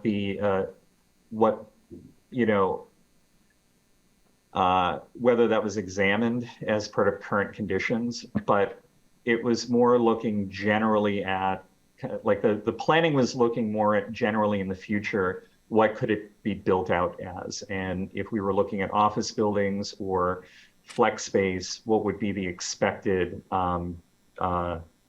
employment yields at, what we would expect at build out. My apologies. I meant Block 10. I was thinking. Oh, yeah. Okay. Extended down farther. Sorry about that. Yeah. Okay. That makes sense. Did I understand correctly that these TDR units can only be used for multifamily under scenarios 1 through 3 and not for commercial? I'll just say it can be used for commercial. It's purely based on floor area ratios. So we also conducted calculations to evaluate how it would be applied as well to commercial space. Although when we were looking at the feasibility analysis of office and retail versus residential tends to win out, especially if you're adding density to a site. Okay. The reason I ask is I know in, I guess, Super Block 2, there's an undeveloped lot that is owned by a biotech real estate investment trust, and it's probably easier for them to redevelop, or not redevelop, but develop that lot with these extra credits rather than something like 13, 14, 15, 16 developing those. I mean, 14 and 16 have been the same essentially for 30 years. And they're probably not likely to change anytime soon, but they could be great for housing, housing and retail below. But just thinking about Block 2 with that vacant lot that's been vacant for 30 years also, it's easier for them to look at these credits and say this could enhance the size of our office space, and it's easier for them to redesign before they build rather than waiting for it to be redeveloped in 30 or 40 years. Yeah. So have we thought about that, and have we even talked to the folks that own that and let them know that this is an opportunity? So I believe they do know this is an opportunity. They're actually in for entitlements right now, but were able to apply under the window that allowed them to comply with previous requirements than Canyon Park requirements. So that is in under review for land use right now, but we don't think that they're probably going to take advantage of the program at this time. Okay. Just wanted to make sure that it could be used that way and they were aware of the opportunity if they wanted to use it. My last question is, do we think these rights are actually going to get used, or do we think that they're going to sit on paper in perpetuity or for decades before someone might use them, given the way we've set up the process and what's eligible and what's not? That's a great question, and I'm not sure we can necessarily answer it because I think even just thinking about downtown when we started planning for it was almost 20 years ago, and we had the framework essentially of a downtown, whereas Canyon Park is kind of setting forth a new idea of this sub area, very different than what it was before. And so I was even just thinking about the blocks in scenario 3. While they maybe have been that for 30 years, we're hoping at some point it becomes more marketable for them to comply with the Canyon Park sub-area plan, and maybe some of those businesses are incorporated into that. And so I think in general, the sub-area plan and these might be a little bit more of a long game than something we see happening immediately, but we do want to see these credits used and tried to set up the program as much as possible to encourage their use, because we don't want this just to be kind of a shell game where we're moving credits to another area so we can still meet our requirements. We actually do want to see these used. It just may be a much longer term strategy, and it may not even just be because of the TDR program. It just might be that it takes longer for Canyon Park to pick up, just based on what it's built like today, and the fact that there aren't really a lot of I think we're talking, speaking of the site across the street in Super Block 8, scenario 2 or 6, sorry. Really should have used letters. But the two available sites are right in that area and are both looking at getting built with something that's not necessarily the sub-area plan's vision. And so I think we're definitely going to be waiting for a little bit longer to see something that really meets the intent of the sub-area plan. Okay, that's great. I think, I don't want to speak for Councilmember Dodd, but we would love to see 14 take advantage of some of those credits. And I've heard from business owners in 15 that the way that the lot is situated and the way that the businesses are tucked back far from the street, it's really affected their visibility and their ability to be in business, especially during COVID. So I think that could be a great lot as well. And I really hope this program works. I think there's good potential for it, and the area will benefit from it. So thank you. I'm going to jump in. And 15 is also a mishmash of entrances and things that don't connect. I will say, though, in Rose Hill, there's a very Canyon Parkish area where there was like a Petco. It's near the 24-hour Starbucks and the Rose Hill Car Wash. And it's going from Canyon Parkish to being completely redeveloped. So over time, and that's the hardest part about the sub-area plans, is thinking, okay, in 30 years, So I had a question. Okay. Thank you. I started thinking about the plan. I know, we can't sit next to each other anymore, Jean. So how many projects roughly are sort of in flight under the old regulations in Canyon Park? So the only one that I'm aware of is the one on that vacant site just across the street from the Bus Base North site. So that's owned by Alexandria. Okay.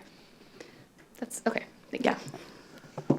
By the way, I love that you use Canyon Park as an adjective right there. I think that's a new one on me.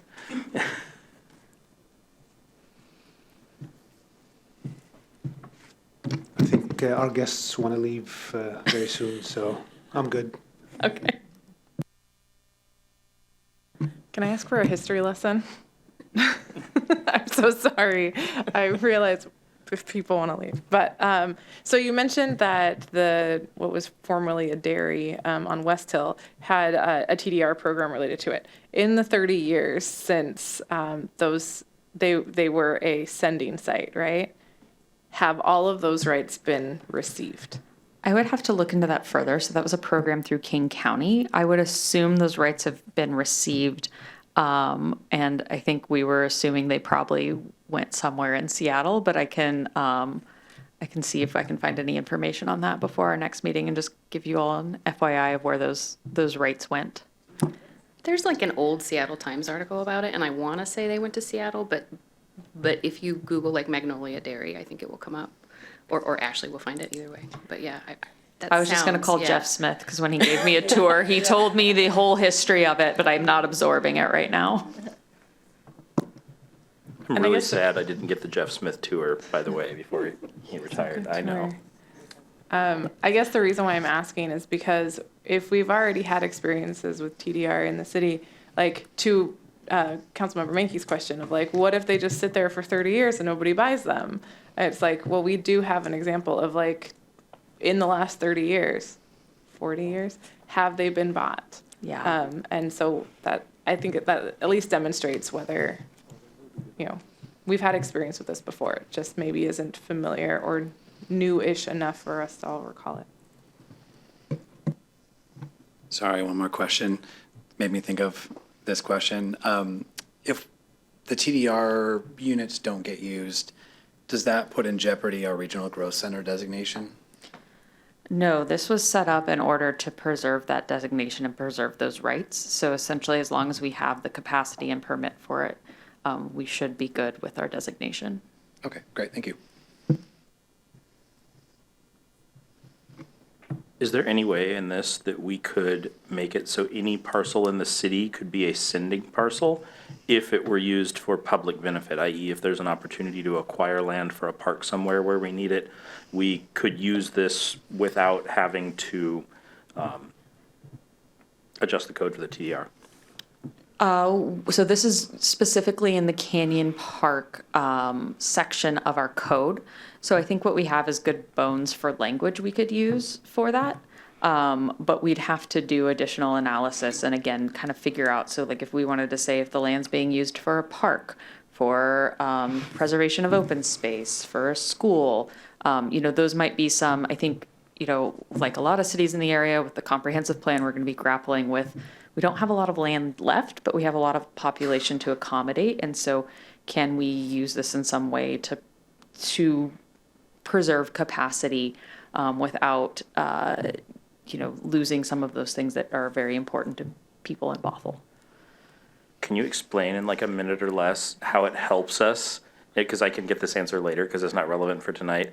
How it helps us to design code for one sub area as opposed to design code that is applicable the city over.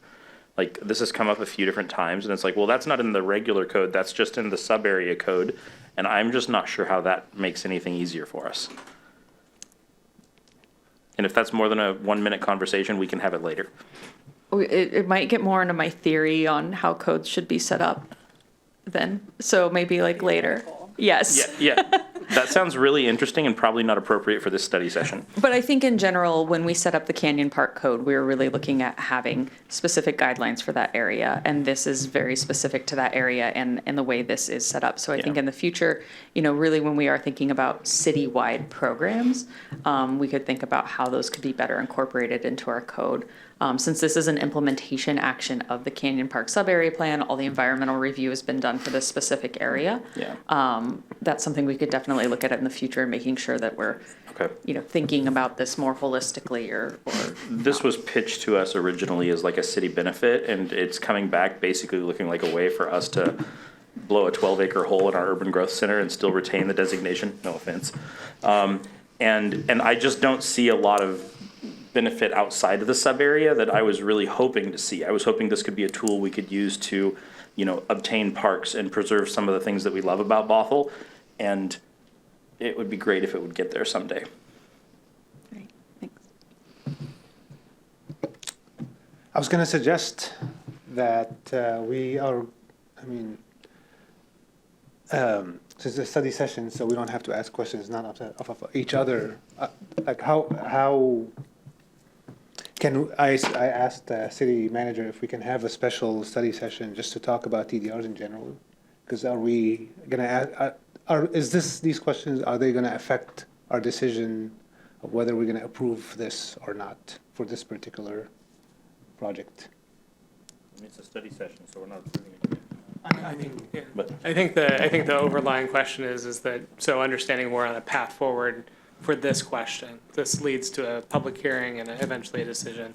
Could we also zoom out and have staff come back later with a TDR overview of, now we've had some grounding as how it is applicable here, but maybe adding something to the work plan for later of a broader application of what would it look like to do TDR across the community. Is that kind of what you're getting at, Deputy Mayor?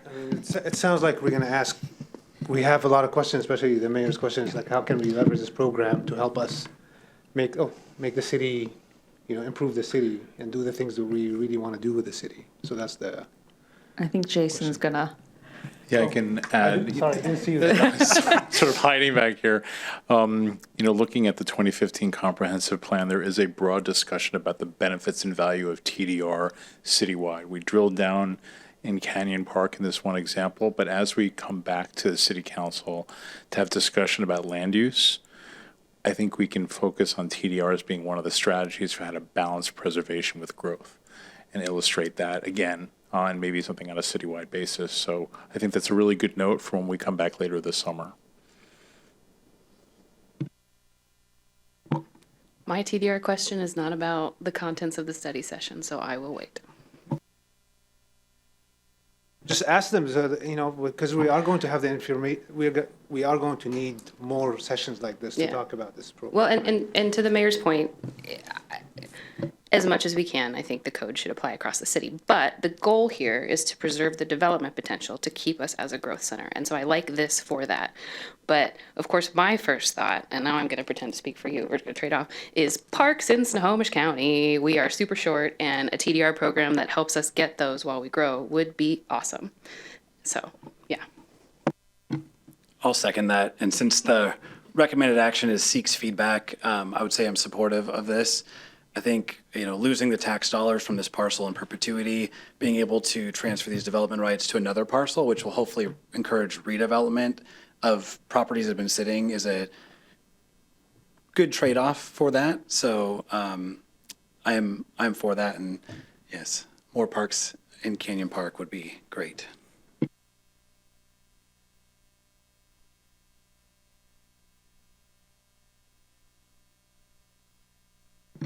All right. Do you have what you need? I think so. I'll see you all on June 6th. Perfect. Sounds good.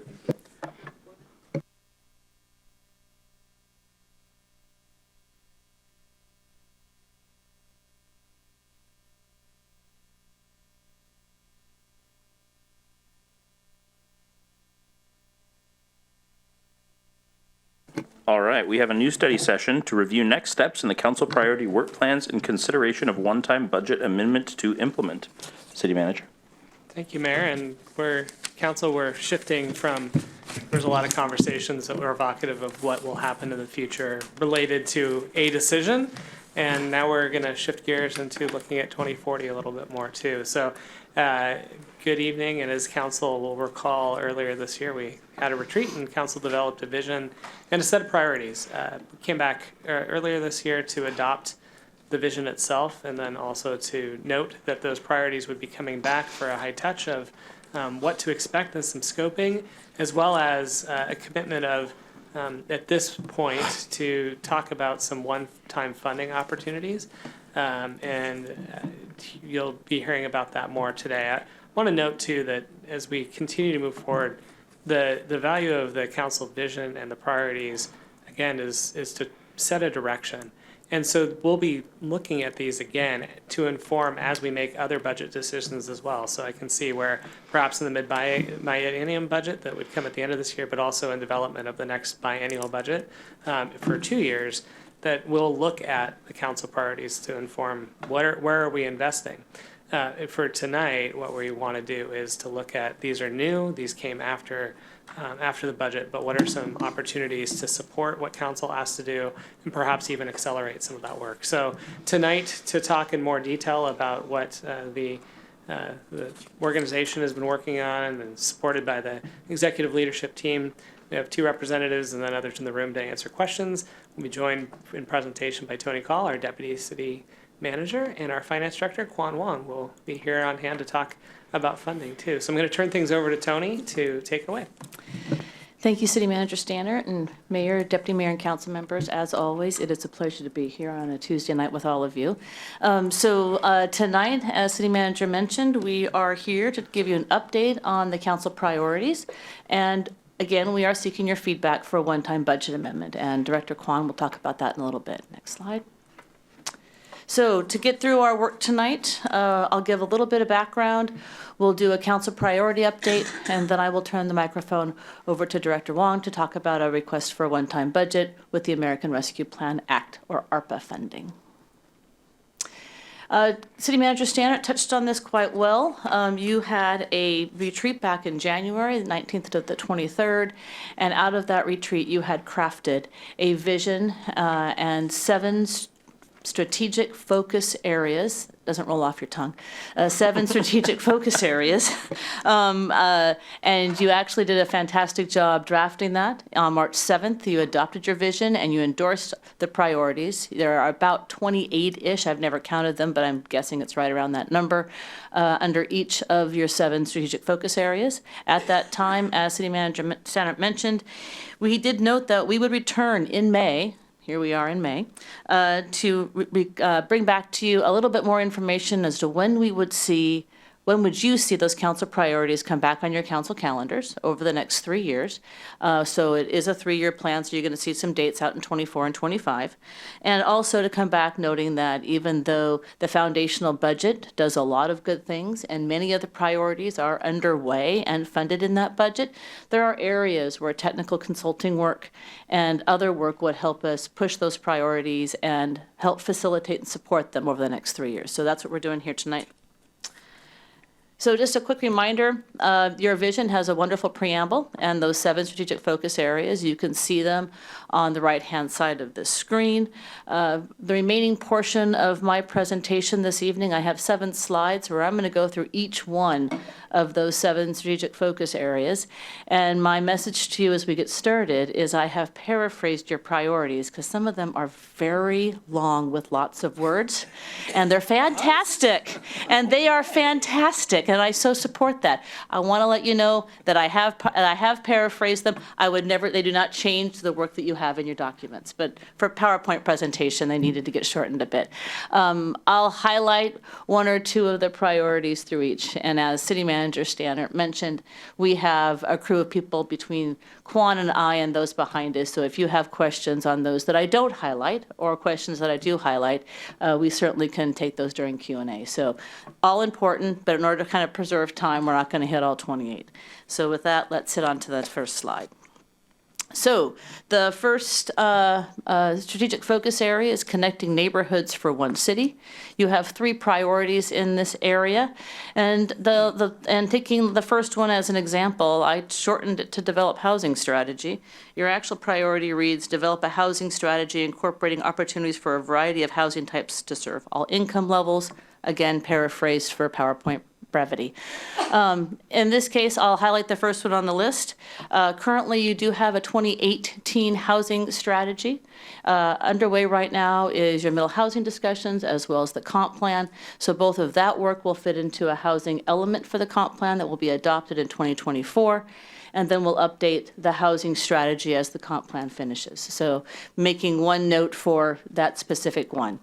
Heading on to the next strategic focus area.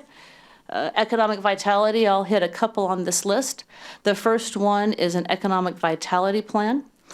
Staff anticipates coming back to you this fall with a scope and a schedule for your review and direction so that we're heading in the right place, and also an award of a consultant in order to make that work happen. That is a fairly large lift of work, and we will need additional help to make that happen.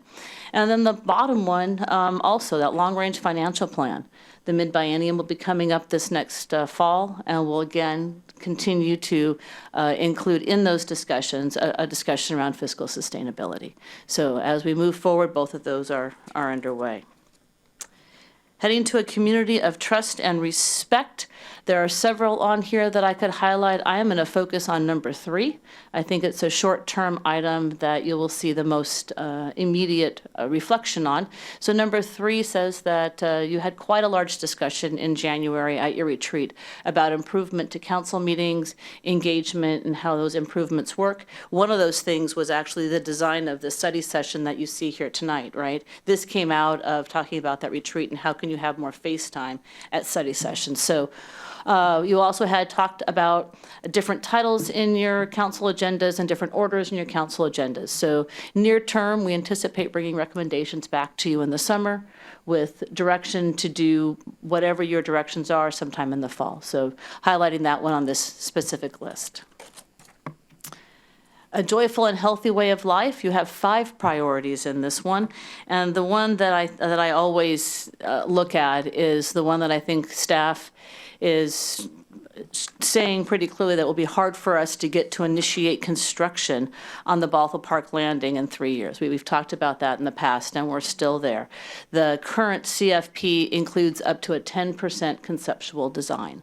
The budget amendment that you will see from Director Wong here in a little bit includes design money to get us up to 100% to help expedite that project. I'm not sure even with 100% we're going to be shovel ready in 3 years. I think that's a pretty big lift for such a big project. But it is a way to help expedite it and certainly understand the priorities that the council has put forward. Building Bothell's beloved community. You will not see a budget amendment for this. We believe we can handle most of what's here within our existing foundational budget that was adopted. There's a couple on here, I guess, the King County to enhance civil dialogue, as well as develop the human services plan. Both of those have staffing that you have approved through different venues and have recruitments underway and will help us provide foundational work for both of those bodies of work in 2023. Environmental stewardship is where you have the longest list of priorities. So you have 6 here, and I'm not going to hit all 6. I think number 4, in your foundational budget, there is already dollars set aside to pilot educational signage and wayfinding at the former Wayne Golf Course. So that's already got a pilot underway that will be able to provide us some standards that will be able to be looked at across the city. So being able to pilot something that I think will help create standards across the city. And then number 5 is a very large body of work, right? So develop a climate action plan. That work will happen in conjunction this year with the comp plan, as well as with the alternative fuel study. But again, that is a big body of work that will continue to happen after comp plan time. So that is on the list. And the last slide that I have about moving in and around Bothell, the 2 that I would highlight here, the top one, plan for 0 traffic deaths and create a micro-mobility strategy. Both of those items will be handled within, a large chunk of that work will be handled concurrent with the comp plan. So we do have several items, as you've heard tonight, that as staff has spent a great deal of time looking at what our foundational work is, what we're already working on, how we can connect and capitalize on that work so that we can get your priorities produced in 3 years. We've really focused on where do we leverage existing work so that we're using our work most effectively. So staff has done a fantastic job committing to and looking at all of the strategies ahead of us. With that, as an update of where we are on the priorities themselves, before I turn it over to Director Wong, one more quick thing. And this is the first of a series of updates you will get over time. I don't know if those will happen once a year or once every 6 months or what that will look like.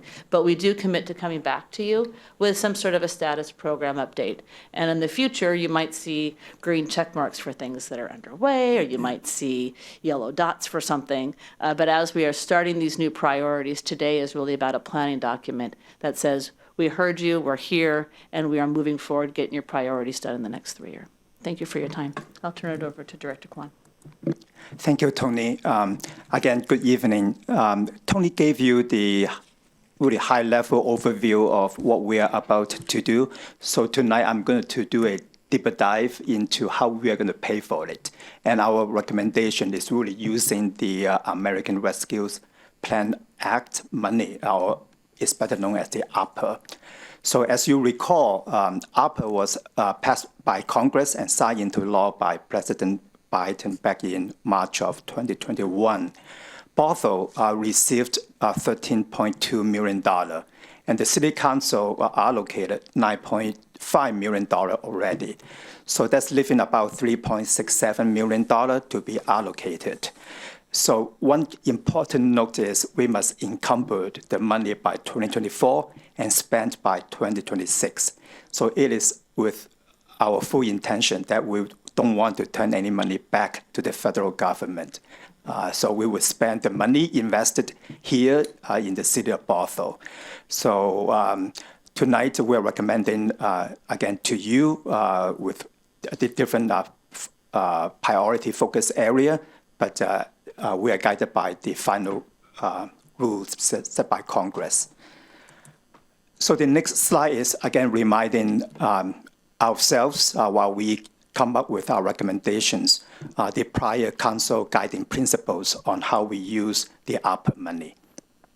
So the first is direct community support. Support city and community recovery and resilience, maximizing community partnerships, one-time investments, use all available or eligible ARPA funding before using existing city funds, sufficient staffing levels for effective implementation, and of course, our decision-making is intentionally inclusive with equitable outcomes. So we are paraphrasing it, but those were your guiding principles. So our recommendation is really to do contracting services to advance your strategic focus areas. Tony mentioned about the 7. We are here to talk about, again, at a high level, how much investment we are putting in each of the focus areas. So the first one is connecting neighborhood for one city. We are going to invest about $250,000 of ARPA money to update your 2018 housing strategy plan, as well as doing planning for affordable housing. The second focus area is economic vitality, and we are investing about $720,000 in the area of economic vitality plan, and then also long-range financial options, and then improve the city's cybersecurity monitoring. The third area is a community of trust and respect, and we are spending about $100,000 to do a public engagement toolkit and more outreach activities. The next area is really our major funding for among all the focus areas. A joyful and healthy way of life, we are investing about $2.1 million into this focus area. As Tony mentioned, we are going to expedite the design to 100% at Bothell Landing. The next area is LED lighting in ball fields. I think that would be a public benefit for both a healthy way of life as well as encouraging more people to visit our parks and use our parks. And the last area is Parks and Recreation Program assessment. We talk about potential future park development, and this is another step moving toward that direction.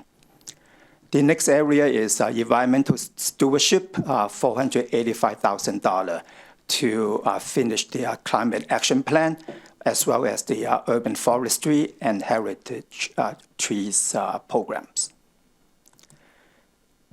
We mentioned to you that there are two strategic focus areas that we are not funding out of ARPA, but will be addressed within the existing budget. Building Bothell's beloved community and also moving in and around Bothell. So next steps, we will come to you to propose a council action to allocate the remaining $3.67 million in the ARPA fund balance. We're going to seek council's approval of individual ARPA service contracts as part of the consent agenda in the future council meetings. Of course, you will have a briefing of what we are planning to do. We are still in discussion on how we do the contracting and the details of the scope of work. So you will have another chance to review what we are going to do with the contracts. And then, of course, we will provide council a quarterly report on ARPA spending. So you will be able to ask us how we're doing with our spending plan and if we are on track. So, and of course, any ongoing resource needs will be addressed within future budget discussions. So this is not the end of our resource commitment. Of course, as we learn more, we will obviously discover additional resource needs, and those will be addressed in future budget discussions. To summarize, that's what our plan to ask you in the future when we come back with a proposed council budget amendment. So we're here to seek feedback from you. If you have, reactions or ideas, we are here to answer your questions. And again, our executive team is here to answer your questions as well.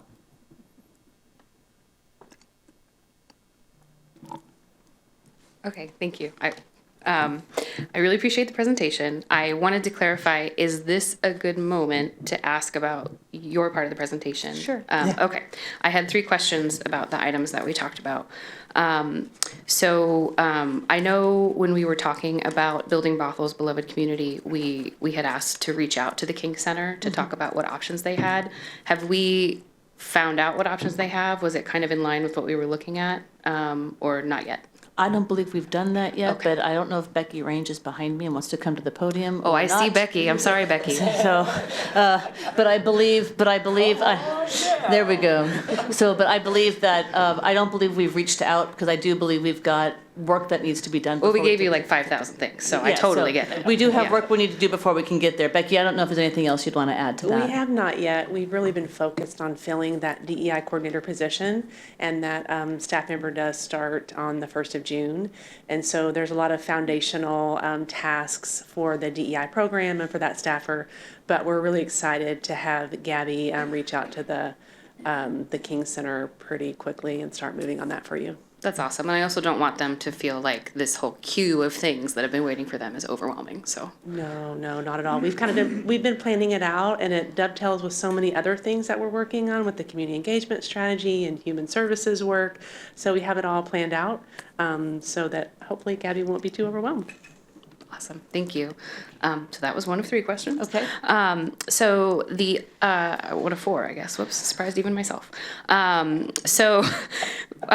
of the questions was around the circulator bus. Sure. So we were just talking about our summer nights programming, and one of the pieces of feedback that we've gotten as we temporarily or permanently, or some place in the middle of that, stop using roads for cars and use them for activities and people and things, is that it can create a challenge when we talk about accessibility. And that's something I often travel with a family member who is in a wheelchair, and that can be a challenge. Some places don't have a lot of accessible parking spaces. So I was wondering if we could, as we scope a circulator bus, if we could look at options that would allow people to park in a more far away location and then drop them off very close to the event or the thing that is happening, so that they don't lose the accessibility that's lost when, like, let's say that street parking is not right there. So that's just a thought. We certainly can look into that, and as we bring back scope on that, you can certainly weigh in again. Certainly keep it on the list. Aaron, is there anything else you'd want to add to that? Nope, okay. So I think that is completely reasonable, and I'm going to put an equity lens on my notes here on this piece of paper. Okay, thank you very much. Okay, 2 more. So one of the things I guess I had talked about a couple meetings ago, sometime between this and now, was talking about near misses with traffic situations. So one thing I've heard about just in conversations with just our neighbors is when there's a near miss, like they're on a bike almost hit by a car, or there's a tricky intersection with 2 cars having problems or whatever it is, they're not quite sure how to report it. And it was shared with me that one of our traffic engineers, I think Mr. Mahmood, does keep track of those, but I had asked if we had looked at a form on the website or just a way to point people to that, because I know one person had called the police department almost being hit in a crosswalk, and they were told, well, nothing happened, and we can't look at the washed-out cameras, so glad you're safe. And I understand that from a policing perspective, because there's nothing to do further, but I would also hope that we can point people to a place to report that. And as we look at 0 traffic deaths for that first goal, I think really tracking our near misses helps us make sure that they don't become injuries in a problematic area. So I just wanted to sort of revive that thought of really tracking that. Okay. And then and then the last thing about economic vitality, in a ride along with Bothell Police and in conversations, it's known that some of the problematic areas where there are a lot of activities that we probably don't want in Bothell are huge unactivated parking lots, right? So Home Depot parking lot, Fred Meyer parking lot. It's not to say that I shop at both those stores, like it's not that it's bad, but when we look at our economic vitality plan, what I want to avoid is courting more giant unactivated parking lots and creating more problems on another end. So I really want to make sure that we're looking at a very big scope. I think the other thing is our Urban 3 assessment really lent to the fact that small retail is, when you look at sort of economic production, like per square foot, is a lot more bang for your buck. And of course, if we have a charming sort of Main Streety, bigger Main Street section, we can court people, right? Like we all like to go hang out in these charming, pre-World War II downtowns. So I would love to make sure that we look at that through the data we already have when it comes to, like I said, the giant parking lots. We've all seen the big blue flashing lights at some of them, and just to really make sure that we're learning from what we already have when we look at that. That's good feedback. Thank you. I appreciate that.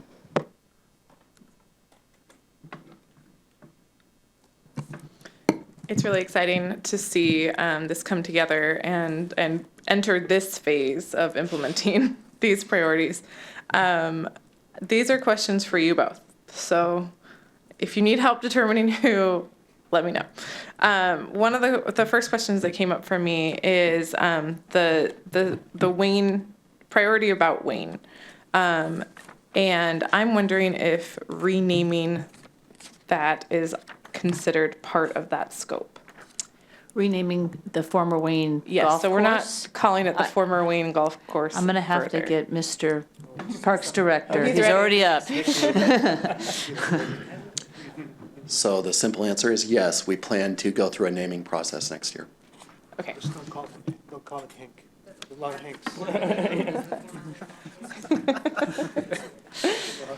We'll just call it the golf course, formerly known as the former Wayne Golf Course. Nine No. Lane and the back nine Brady. Working name Hank. All right. Well, I am glad to hear that. Thank you very much. That was answered. I am pleased to see that most of the funding is going to parks. One of the, I know, kind of ideas that had been shared by the mayor specifically was something at Bothell Landing that was a feature paid for by ARPA funds that we could leave on a little plaque and say this feature was installed using these funds as a way to honor and remember what we went through as a community during a global pandemic. And that's the one thing I don't necessarily see reflected in the Joyful and Healthy Way of Life, because we're talking about using most of those funds to plan. To get to a And I design. think what I'm suggesting is reserving some, and maybe it's because that whole 2026 thing and we're not going to be ready to build by then, but how do we then say, these funds are going to bring this feature to our community? I think in the art of the color of money, right? That the bottom line is having something that ties the fact that when we're at the end of this process and that the park is constructed and activated, that we have something that looks back and says, this is possible because of. Yes. And if that feature or monument isn't paid by ARPA funds, it doesn't mean we can't recognize and make that tie of that it's at the foundation. So I think that's a really important thing to call out. And I think part of the benefit of having the work plans and the tracking of progress is that we capture these things and know that over time that stays embedded within the core purpose.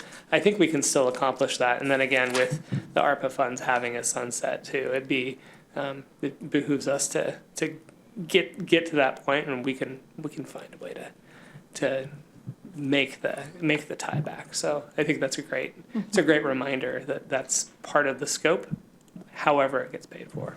Yeah, even if the timing doesn't quite work out. Yeah, it's a messaging thing. I get it. Was there anything you wanted to add to that? No, I Tony? think he did a Okay. fantastic job. Cool, thank you. And then I'm glad about this Joyful Way of Life. Also earlier, the mayor mentioned getting funding for bistro lights that could be hung above Main Street year-round or for most of the year, whatever that would look like? And could that also be funded in the Joyful Way of Life section? I certainly can look into it, so it wouldn't actually be a tie to one of your council priorities that are here. But I think that in your earlier presentation that Nick and Blaine gave earlier, I believe I heard there was discussion about some level of lighting. So why don't we spend a little bit of time and research that and run down that rabbit hole before we think of an ARPA funding path to that? I also wonder if there might be in our priorities something that you could pick out, some language you could pick out that could tie it to it. We certainly can. That seems possible. We certainly can look into that. Okay. I feel like I'd only just be teeing up the mayor, but within the joyful and healthy way of life, there is something that's talking about opportunities to enhance citywide cultural events throughout the year. So I think that that's we can tie that away in terms of follow up and listen for other feedback that kind of amplifies that. Yeah, that hits the bill quite well. Awesome. I knew there was something in there, but you have the words in front of you, so thank you.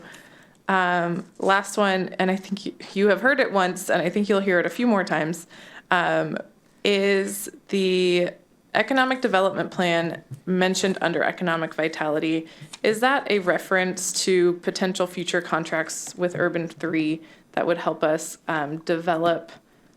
continue on the work that they had already started for us to understand our economic opportunities in Bothell? It certainly could. I'm not going to take anything off the table because we will bring back a scope of work to you. I am not completely familiar with the Urban 3 work, even though I have a general idea of the work that they did. I think this plan is also about making sure we're creating a vibrant business retention program and a variety of things that's not just about the Urban 3 work, but also about how do we make sure business thrives in Bothell. So I certainly can see it as a foundational building block and potentially working with them. So if that is important to the council, then we will certainly look into that. Yeah, I definitely don't want to call it out as a way of saying this is the extent of the work in this area, but a piece of the work in that area. I think that's reasonable, Okay. yes. Those are my thoughts. Thank you very much. Thank you for your time. I really appreciate your feedback. I'm going to leap in here. This is a bird's eye view, so I'm going to try to avoid the weeds as much as possible, but they're pulling me in. Okay. So I'm apologizing. Great idea for a plaque that acknowledges. I'm sitting here thinking in order for us to do Park at Bothell Landing, it's probably going to be a little bit of a list by the time we're all done of everything that came together in making Park at Bothell Landing happen. And speaking of Park at Bothell Landing, a 3-year wait is like forever for this kid here right now. So I appreciate you giving us a reality check, but in my heart, I'm like, a year from September, maybe, could we have it all done, Nick? I'm joking. Nick's like, I quit. I'm joking. But Gene, I feel you. I know. I was sitting there thinking, I'm watching the news this weekend, and they're showing all the areas that have splash pads that are being turned on, and I'm like, except in Bothell. So I'm sorry. It's not your fault. The fountain at the hangar was very busy this week. Oh, I'm sure. Yeah, I'm sure. I drove by and it was. Yeah, Yep. I know. So jealous. I know, a little pity party going on here, but diving down into the weeds, I saw, I'm grateful that we're everything in here. I'm grateful for surface and stormwater. Nobody thinks about what's going down our stormwater drains, and it's not my day job, but I sit there, I'm looking at the timeline that there's a plan approval next year, by next year or sometime next year. I'm thinking, great, but there's so much technology and things that happens in stormwater. I'm sure that will be evolving as time goes on. And I'm glad someone thought of it, the LED lights and cybersecurity. Nobody thinks of cybersecurity until there's a whoopsie. So I was grateful to see that. What's that? Yes, yeah. Then, right. Right. So, but something that's very near and a lot of balls get kicked down the road, and one is our tree protection and heritage trees, and I'm grateful to see it on the timeline here. 2024, it says check back with council at milestones as determined by scope. Plan adoption. Does that mean that we'll have something in code by, sometime during 2024? Is that the hope? I would think so, but I'm going to grab Jason based on the word code. I'm going to need a little assistance because when it comes to actually code, I think the goal is to get you a scope of work this year so that we can understand both the heritage trees, the preserving trees, the tree canopy, the urban forestry, all of those pieces as to how it ends up in code and timeline for code. I'm going to have to rely on Jason to kind of help out there. Yeah, those are the foundational documents to get it into code at a later date. So that's going to be the focus of the work, is the policy work and the foundational documents. So you're saying foundational documents that could hypothetically be put on a shelf and nothing put into code. We're just getting the foundation documents. Yes, that's the goal. Okay, and then so Not to put them on a shelf, though. That's not the goal. Well, I hope that's what I'm hoping. But a lot of things do end up getting put on the shelf. So, what is the time range that we could look at once we have the foundational documents? What's the time range that we could think about after that about actually having something in code? We're hoping that much of this work, since it will be done concurrent with the comprehensive plan, will be automatically incorporated into an implementation strategy for the comprehensive plan. And it will have some near, mid, and long-range implementation strategies. And the first steps are usually code. Okay. So. Okay, I'll be looking. All right. We can also make a note to put that on the sheet of paper so that we remember that lens. Okay. All right, thank you. We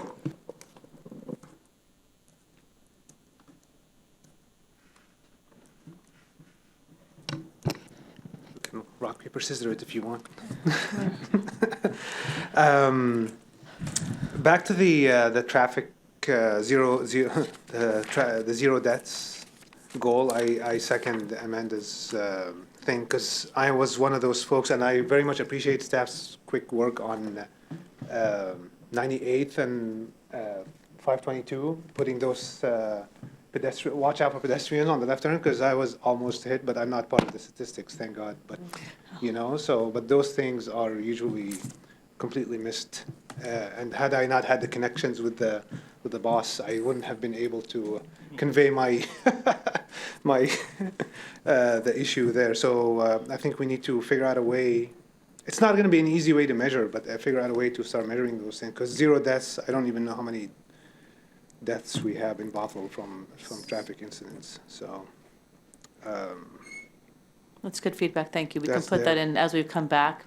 I've got it on the list here to talk about how we think about measuring zero deaths, even though it sounds simple, it probably is not. Yeah, no, Yes. I agree with you.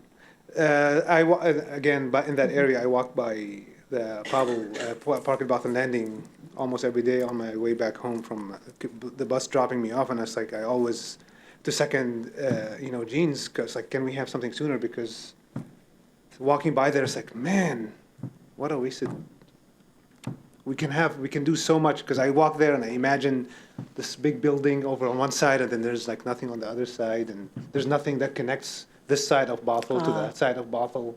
There's like so many opportunities we can that make it a really vibrant thing. And once the summer nights, the winter nights, the fall night, whatever nights we have, annual nights, everyday night thing, we have something going on. It'll be cool. Connecting to the pop shops, hopefully they remain there for a long time. There's a lot of cool things we can do over there and activating that whole area. So hopefully we can have something sooner rather than later there. Okay. Updates on priorities. You were thinking about the cadence. I would ask for a quarterly update on because then I was going to get to the question about the funding here, the section, but I was just addressing, there's something that Tony mentioned about when you do updates on I think there's the two different priorities. paths to updates. One is. The financial Juan one, which wants I to have come a back. separate question about that, yeah. But I think there's also, as I wrote in the beginning of this document, this first shot is really a planning document because Yes. the priorities are new. We're trying to figure out how we keep moving forward and make sure that, but there is a path that we need to come back and report out, whether it's quarterly, semi-annually, annually. Well, I think I'm hearing you say quarterly is I what think quarterly in the beginning, and then you can slow it down. I mean, Yeah. that's how when a new project occurs, and you guys know this, it's good to have very frequent touch points, and then once the engine starts machines. going, then you slow it down and you expand the Certainly. touch points. That's my view, but whatever works. I was gonna ask Urban 3, but I'm not gonna talk about it because it was really cool because it had the revenue per square foot, which was very eye-opening. But the work was done. If there's a way to incorporate that, that would be good because economic vitality is very important. We keep talking about these examples. We've had at least that I know of 2 or 3 local residents who had to open up outside of Bothell Okay. because it was impossible for them specifically to open in Bothell. So how do we make it easier for folks to Bothell residents or even outside of Bothell to open up shop here to make it better for our community overall? Ice cream. We lost ice cream. So, Deputy Mayor, I'm hearing we need to find ways to reduce barriers. Yes, Is that- as part of I know I was just mentioning this as an example because I know you all will be. There's a plan that will be developed and all that coming to us later on. So I wanted to just emphasize how important it is for us as a city, as everybody knows already. Cybersecurity. How much are we spending today? Do we know, or is it is that a new spend, or is it? This is a new spend So on brand- top of whatever that we're doing on top right of what now. we do, and I understand ARPA is one-time funding. Is That's this going to be a correct. one-time expense? That's correct. What are we? But if you want to do cybersecurity monitoring, from the limited understanding, it has to be an ongoing thing. That's correct. And that's why I have a footnote there to say your future resource needs will be addressed in upcoming budget discussions. I would recommend that you, or the team, the IT team, think about it right now and come up with a request sooner rather than later. You don't want to wait 2 years and then you get hit with a Bitcoin, what is it called? The hijack of your IT systems, and then it's like, oops, Yes. So this is really a faster way of doing what we need to do. And again, ongoing monitoring is a must. Yeah. And we will present a proposal in our upcoming budget discussion. Because cybersecurity is also not just educating users of a system. And this is like one of the few things I know in life, so please indulge me. Yeah. So cybersecurity is usually humans are the weakest link. So spending all the money on technology may not, there's a diminishing returns at some point. Mm-hmm. So you want to really watch for that and balance it out. So thank you. As far as general, the reporting, when you mentioned about ARPA, were you talking about ARPA reporting specifically, how that money is spent, or general financial reporting? So we can do both. In fact, I'm planning to come back on reporting to you about the 2022 year end. So that's on a different cycle. But this ARPA reporting, I think you should give its focus, because I think this is an important revenue source that we need to spend, as well as moving forward to accomplish your priorities. So I think, in my opinion, this deserves a separate discussion. On the regular budget, I will also give you regular updates, starting with the 2022 year end in June or July. Okay, that sounds good. So that clarifies. Thank you. Yeah, you were saying, so having a regular update on ARPA is great because we haven't had one in a while, it seems. Yes. And a quarterly business a revenue review thing that also on how we're spending on the budget, that would be a good thing. So I think each would deserve its own focus. Separate ones, which increases the work on your very limited resources, but you're the boss. But we are here you make the to decisions, make sure that you have enough time to review and to discuss.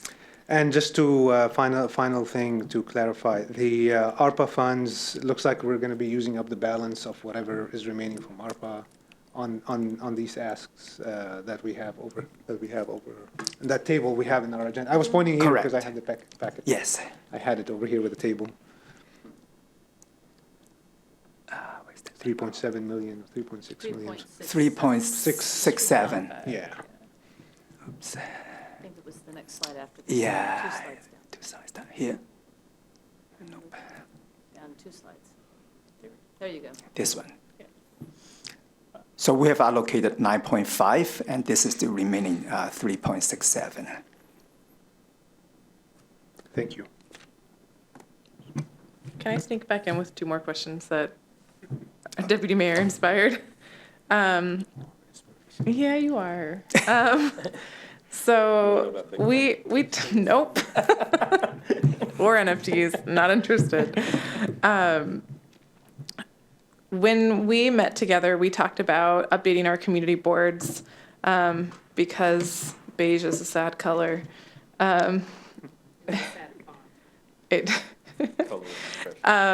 Yes, anyway, I'm not going to make that reference tonight.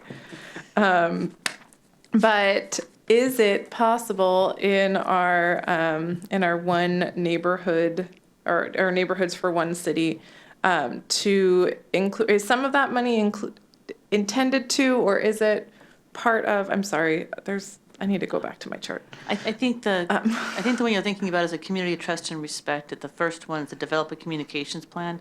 Underneath that item, you have council adopted in their priorities, include a neighborhood signage messages board strategy. So you would find that, depending on what you're looking, page 8 of 29 of the packet or page 97 of 147 of the total packet.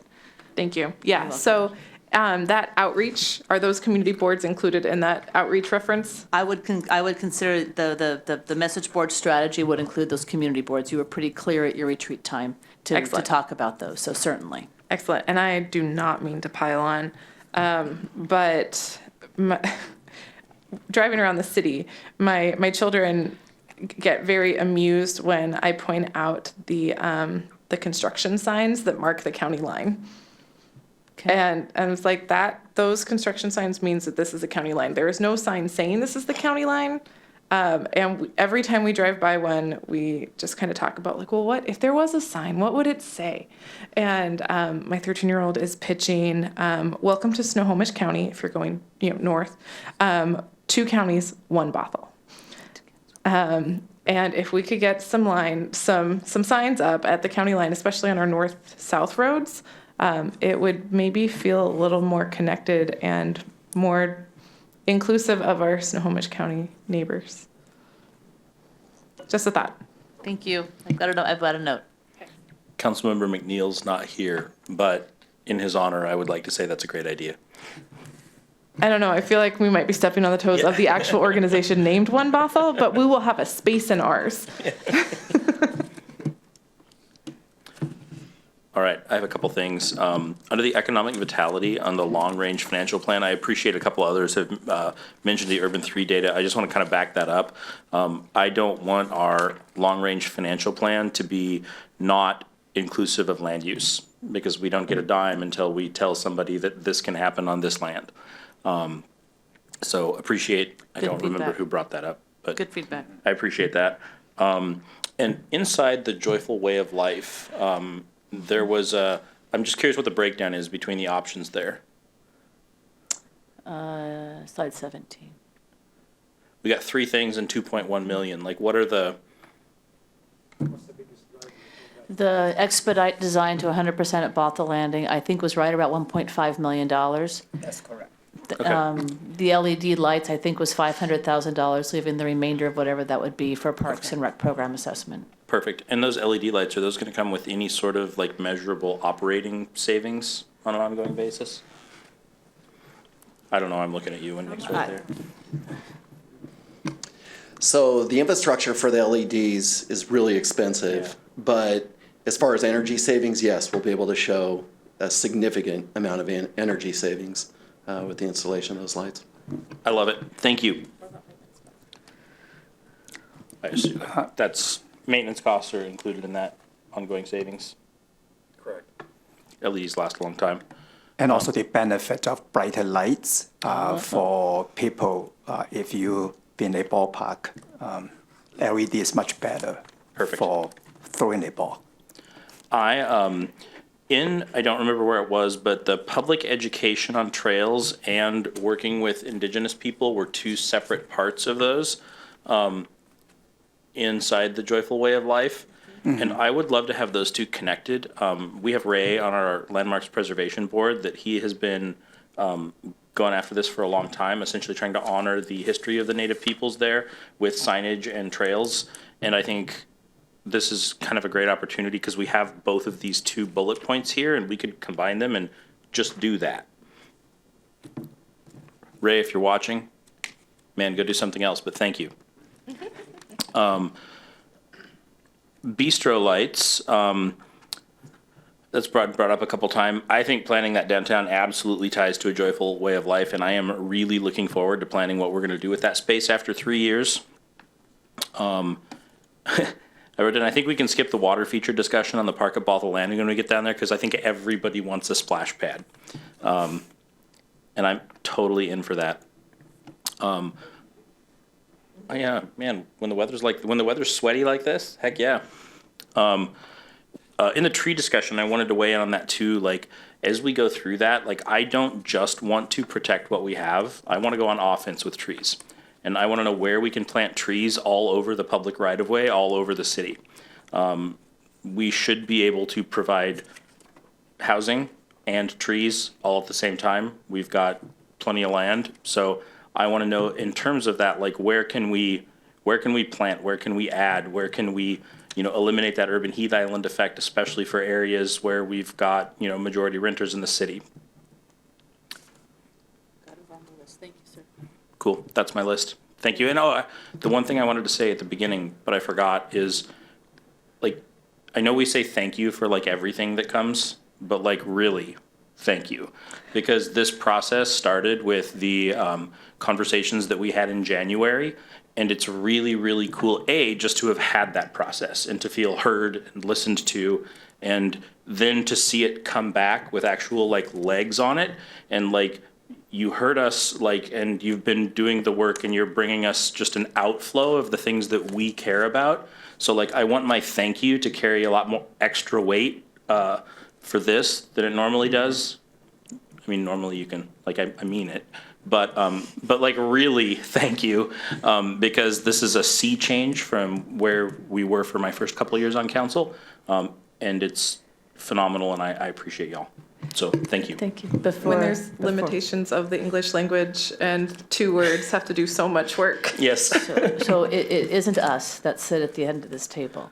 It's the collection of people you see behind us. Yes. This is the work that happens at the ELT, and we are committed as a collective to deliver your priorities, and we're excited to do that work. And the ELT is the people who make this stuff happen. And my thank you is not just for the people at this table, to be clear. Like, I just, like, thank you because you are here, there, but, like, everybody here and involved, and a whole bunch of people that are doing the work that we don't see here right now. Like, just know that the work is really, really appreciated. Well, and to Director Lenhart's point earlier during Public Works Week, there's a lot of people we don't see at council meetings who are in there day in, day out, who have stayed up all night to plow roads, who have handled emergencies. Like, there's a lot of people that those thank yous, hopefully, I know they get conveyed to them, but, like, seriously, like, we have a great staff. I had some follow-up things. And I asked Ben, and he said I could talk before him. So with the park at Bothell Landing, I've been digesting that, and it's very exciting. There's been plans and replans, and we all know this. I think my concern is if we get 100% planned, can we then move forward? Do we have the budget capacity to then act on that plan? So first of all, I think we're in a really good position. We currently have we're moving forward with the capital facilities plan, which set aside $250,000 to hire a consultant for conceptual design. Our hope is that would get us to about 10%, and then from there we could go out and try to compete for grants to pay for the rest of design. So we're actually skipping a phase here, which will actually push that project forward. So in theory, if we can do this concurrently, so we do the conceptual design, we follow that with design, then we can really focus on just competing for constructability and finding ways to fund it. So that will speed up the project. Okay, awesome. I understand a lot of different circumstances that just the world has been a crazy place as we've been on this journey with the park at Bothell Landing, but I wanted to just make sure we acknowledge that, like, in this time it's sticking, sort of a thing. And I think to Rami's point too about spending the ARPA funds, I couldn't help but think of, and you'll have to bear with me here, that I think this is a very millennial thing, but at some point my family watched this documentary about the subway Seattle didn't get in the 80s and Atlanta got it. And I remember I looked at my parents and I was like, what were you doing? Like, we could have already had this subway. Like, we were just about to get light rail, the first iteration of it. And I was just, and they were like, you know, we had like no power, right? But it was, you know, I don't think that our city gets just $13 million that it can spend on a lot of different open-ended things with very relatively minor limitations very often, if ever. So I want to be able to, like, with a plaque or whatever we're talking about, be able to tell the story of how we invested in the city and helped people recover with it, because I don't want, like, any of our, you know, young kids or grandkids to come to us in 20 years and be like, what were you doing, you know? Or be the subject of a Channel 9 documentary. So I appreciate that a lot, just really being able to tell the story of that we used it well. So thank you. I really want to be there when your future grandkid asks you, what were you doing? Because you'll be like, sit down. Like, we about to have a conversation. Yeah. One quick question about something that wasn't included. It's going to be in the general fund. Moving in around Bothell, are we thinking at all about wayfinding within the city? I ask because I know there's a lot in the city, and we have very different parts of the city, and someone may not know that there's something great that they would want to see. And if we had more signage saying, you know, 2 miles up the road in Canyon Park, there's this thing, or 2 miles down the road in downtown Bothell, there's this great park that we're about to have. Wayne Golf Course, you know, Those county line signs. Yeah. Could be like this way, something cool that way.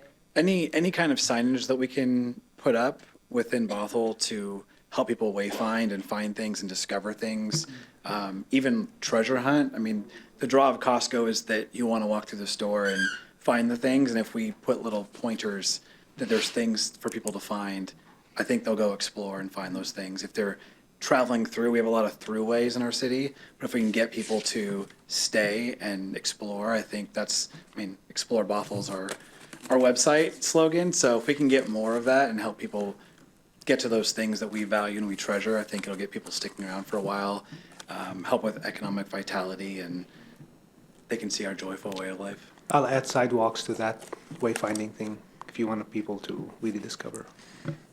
So let's take a peek. I think there's a couple different places that might fit within the council priorities. So everything from a community of trust and respect talks about signage and things in the engagement platform. Some of the moving in and around Bothell talks about parking and other things. I'm going to take that nugget back and let's think about where that fits. I certainly understand it and hear it. I just need to think about exactly how it would fit together, if that works for you, sir. Yeah, that works for me. I just wanted to bring it up because I know signage is not cheap. Signage is not cheap. So I wanted to have it out there that would be something that would, I think, be beneficial. In terms of quarterly updates, I'm supportive of that. I think getting good quality reporting is useful, not just for this 3.675 or is it 3675? Yeah, 3675, but also for the original amount that we've already committed. I know some things are done, some things are still in process, but it'd be great to get updates on those things as well. The thing that I love the most, which is probably no surprise to anybody, is the money for Park at Bothell Landing, getting the 100% design. That's something that I know I've annoyed Nick about, and I've annoyed city manager about as well. So I know 3 years is a long time, but it's also not a long time. There's a lot to be done. So if we can skip a step and we can get to that 100% design, that gets us shovel ready to move forward. And I'm just very, very excited to see that. So thank you for including that. To kind of play off something Councilmember Dodd said, we're stewards of these funds. These were funds that we were essentially gifted by the federal government to recover, and we need to be good stewards of these funds. We have a responsibility to our residents and to the federal government as well to spend them wisely. So I just want to make sure that any studies we do, again, to Councilmember Dodd's point, any studies we do, we're going to actually use them. We're not going to just do them and place them on a shelf. We're going to implement them. We have a way to move forward and implement them. I know in the past we haven't intentionally shelved things. It's just we've been in circumstances and situations where we haven't been able to use the original Bothell Landing design. We did a fire study to locate fire stations. Urban 3, we haven't really done much with that yet. And there's reasons for all of these things, but I want to make sure we're spending on consultants for the purposes of moving forward with something that is going to be tangible and we are actually going to use. So I just want to put that out there as a desire and make sure we're stewarding the funds appropriately. So something I would add is that is an intentional choice that we've made too, of knowing that we had remaining allocation of ARPA funding, wanting to make sure that we were tying it to things that were deliberately going to be of highest priority. And so no coincidence then, that is why we looked to the council priorities to say these are the things that coming out of the retreat to move us forward to 2040, what are the things we need to do?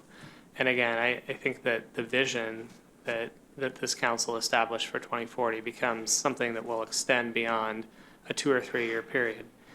And this set of priorities is, again, how do we advance over the next 3 years? There will still be then connections to the work that we do. And I think it's a really important point, is that some of the things and the steps that we get to initially will be what sets us up for the next thing. I mean, I think an example that's not a study of sorts in this is that you'll see how many things are tied to the important work that the council wants to do that's really tied to the comprehensive planning process, which shows what a critical effort that is. And we're really going to be spending a lot of council time over the next 1.5 years because that matters. And then from there, we can build on top of it.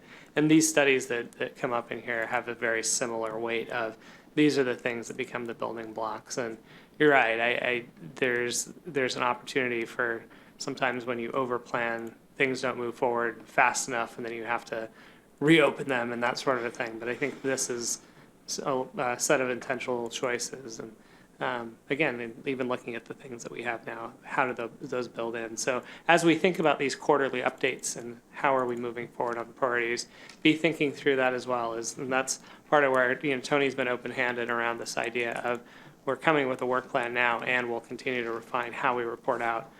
A big piece of that connective tissue is to be able to say, remember, this is going to lead to that. And then we'll course correct along the way. I appreciate, again, the work that you did, and to steal a phrase from the mayor, putting legs to the priorities. This is where the rubber meets the road, and we're going to get things done. And it's all because of staff's ability to put the budget behind the priorities and work to make the things that we desire happen. So thank you on behalf of the community for the work that you've done and the work that you're about to do.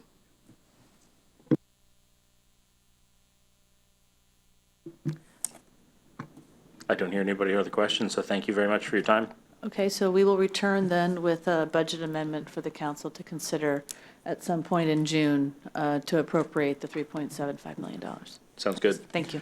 All right, we have one more study session for the night, but we have been sitting here for a little while, so we're going to take 10 minutes. It's 9:07. We will be back at 9:17 for our final study session.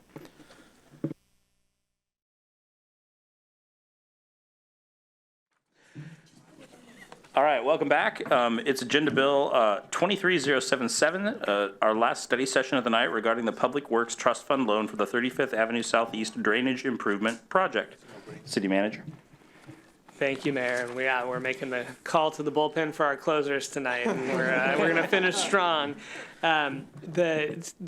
Tonight before you really is coming back to something that you've heard about before. So within the capital facilities plan, there's already been an identified project, and what we're here tonight is to talk to you about a funding option.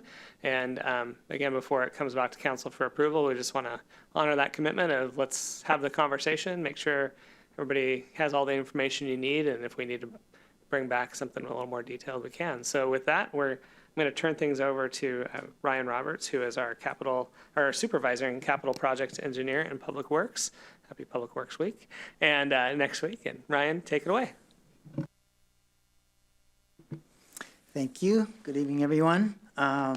Yes, again, I'm Ryan Roberts, Capital Division Supervisor, and joining me is Boyd Benson, Utilities Development Services Manager. So tonight I'll be presenting Agenda Bill 2377, which discusses the 35th Avenue Southeast Drainage Improvement Project and the possibility of funding the construction of the project with a $1.9 million Public Works Trust Fund loan. The session is intended to provide information about the project, its funding, answer any questions, and receive any feedback from council regarding whether it will be moving forward with the trust fund loan or considering other funding sources given the need for the project. In brief, I hope to cover some background about the project, its current status, and of course, its funding. As you can see for the map, the project is located on 35th Avenue Southeast between 228th Street and 240th Street, just north of the Montevilla Business Park. The project itself proposes to replace the existing drainage pipe across 35th Avenue with a fish-passable culvert and make minor improvements to the south. This drainage facility serves the flow of Coalwoods Creek that crosses at 35th Avenue as it heads to outfall into North Creek. This proposal all came about after a storm event in 2007, causing the existing drainage pipe to be overcome with debris and flow. This flow of water eventually found its way down along 35th Avenue and into the business park and 240th Street, resulting in minor damage and street closures. Realizing this issue can become significant over time, the city performed preliminary drainage studies and environmental reviews of the existing condition and found that the drainage improvements would be required to avoid future damage from flooding events and a need to address impacts to fish habitat. Follow-up discussions with Fish and Wildlife also confirmed that a fish-passable culvert is necessary. Council action eventually approved a project to replace the existing crossing in the 2017 Capital Facilities Plan. In 2019, the design of the project began considering a variety of alternatives, how to improve the site and address the flooding problems. The picture before you is the preferred alignment of the culvert, which is just north of the existing crossing. The culvert will be designed to a width of 15 feet and accommodate future roadway cross-section with sidewalks and a separated bike lanes. This realignment to the north will also allow the creek to remain flowing while the project is under construction. The project will make restorations as well up and down the stream of the culvert, including large woody debris and mitigation plantings.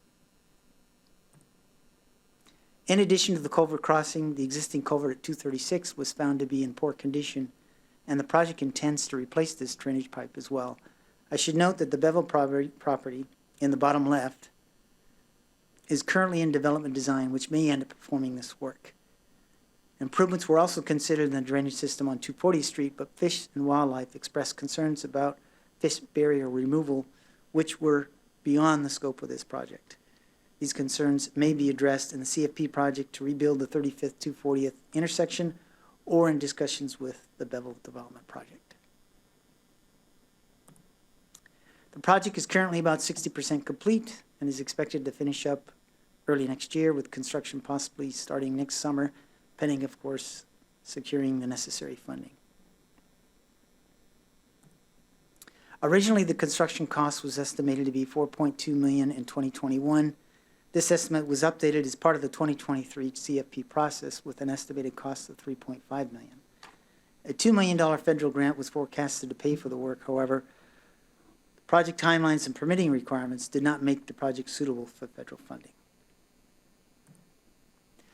Some federal funding limitations include not being guaranteed because we have to compete for it, lower amounts of available funding than needed due to competition, and the permitting process would result in higher design and construction costs due to additional effort and delays in timing.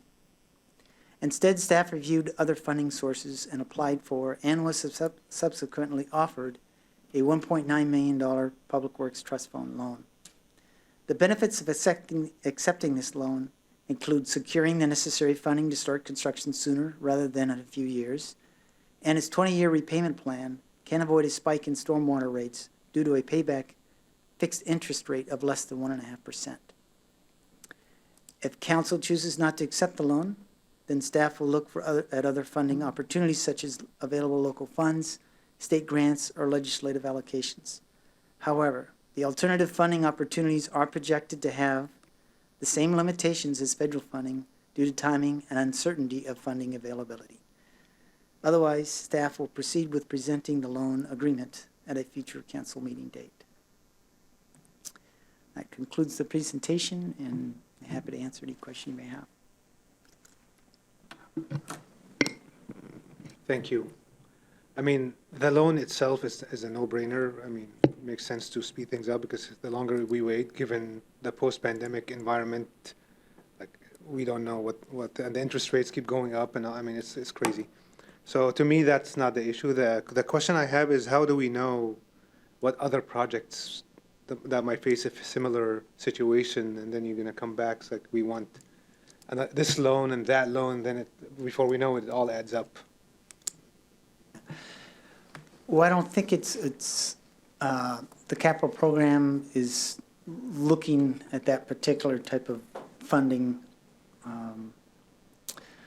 path, I would say. Right now, we always, every 2 years, we always go for as many federal grants as we have, and we're very proactive in that.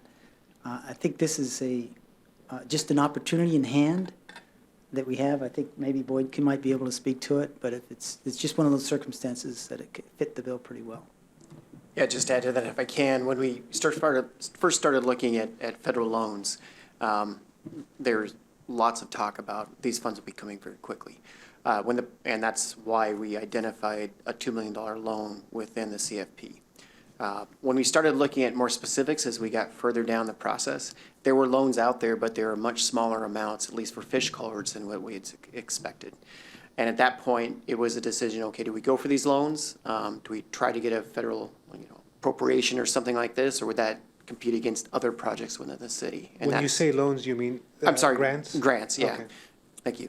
And that's when we started looking seriously at the Public Works Trust Fund loan.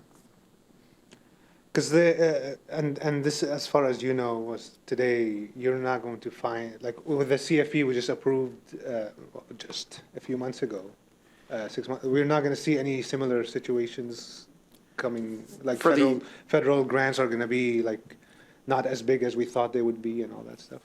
This was specific to the fish culvert work, yeah, and this is the only one that's in the near term. And what's interesting about this is we started the CFP process almost quarter 1 and 2 of 2022. So it kind of goes with time with the budget. So we do our best to try to find grants and loans, and we try to secure them before we bring that forward. But in this case, we hadn't identified a specific funding source from the feds. Okay. Thank you.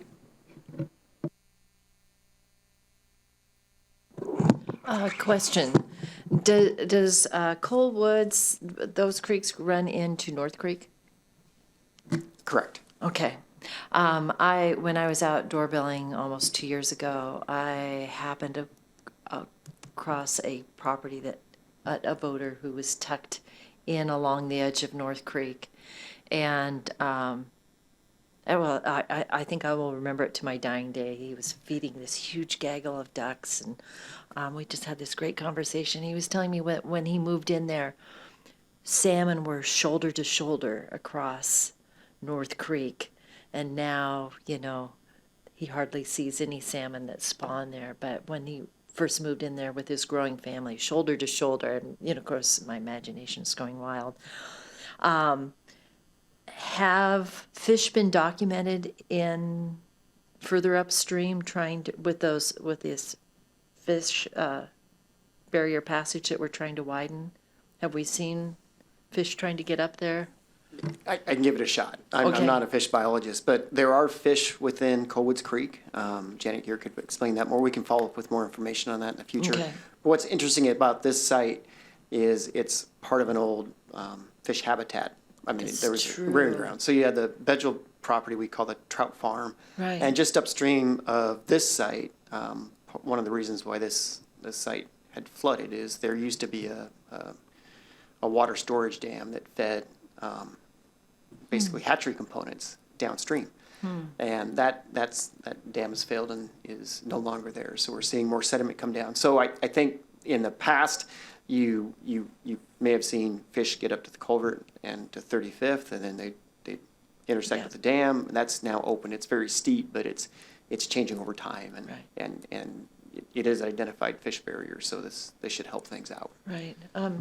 I liked seeing the woody debris that's in the plans. I'm thinking at some point that becomes a maintenance issue, or is it wide enough that it can allow water to channel itself around as time goes on? Well, typically, what I've seen in the past, like in Horse Creek, we had the same type of woody debris. They usually chain those down. You Okay. don't see them, but they actually kind of anchor down, Anchor so down. they don't move. But Okay. it's not to say they haven't moved or the anchors come Yeah. loose. So yes, from time to time that may happen. If you have a big storm, you may have to. I think we had to do that once with Horse Creek. And Horse Creek's Oh, been that's there fascinating. So is the water? Never underestimate the power of water, right? Yeah. But they would even anchor the woody debris down for Colwoods. I would suspect so. Okay. Yeah, and that approach has changed over time. Sometimes they embed them in the banks and allow more dynamic because things to move around. And Which the would real goal support- is it's like a starter Right. until trees develop and you get your own source Kinda like of large woody creating debris. nursing logs and Yeah. forests and that sort of thing. Well, I have to tell you, anytime I'm married to a penny pincher. And so anytime we take a loan out on something, it's like, how badly do you need this? And if my math is correct, 16 years have passed since that flooding, so we know that it's we've known for a long time that area floods. And being able to allow our fish to be healthier, I don't see this as discretionary money. This seems very necessary for creating water that's going to flow effectively and also healthy fish. So I don't have problems with your plan to go out and look for a loan on this, and I'm excited to see this water get better and healthier. Maybe we'll have shoulder to shoulder salmon again at North Creek.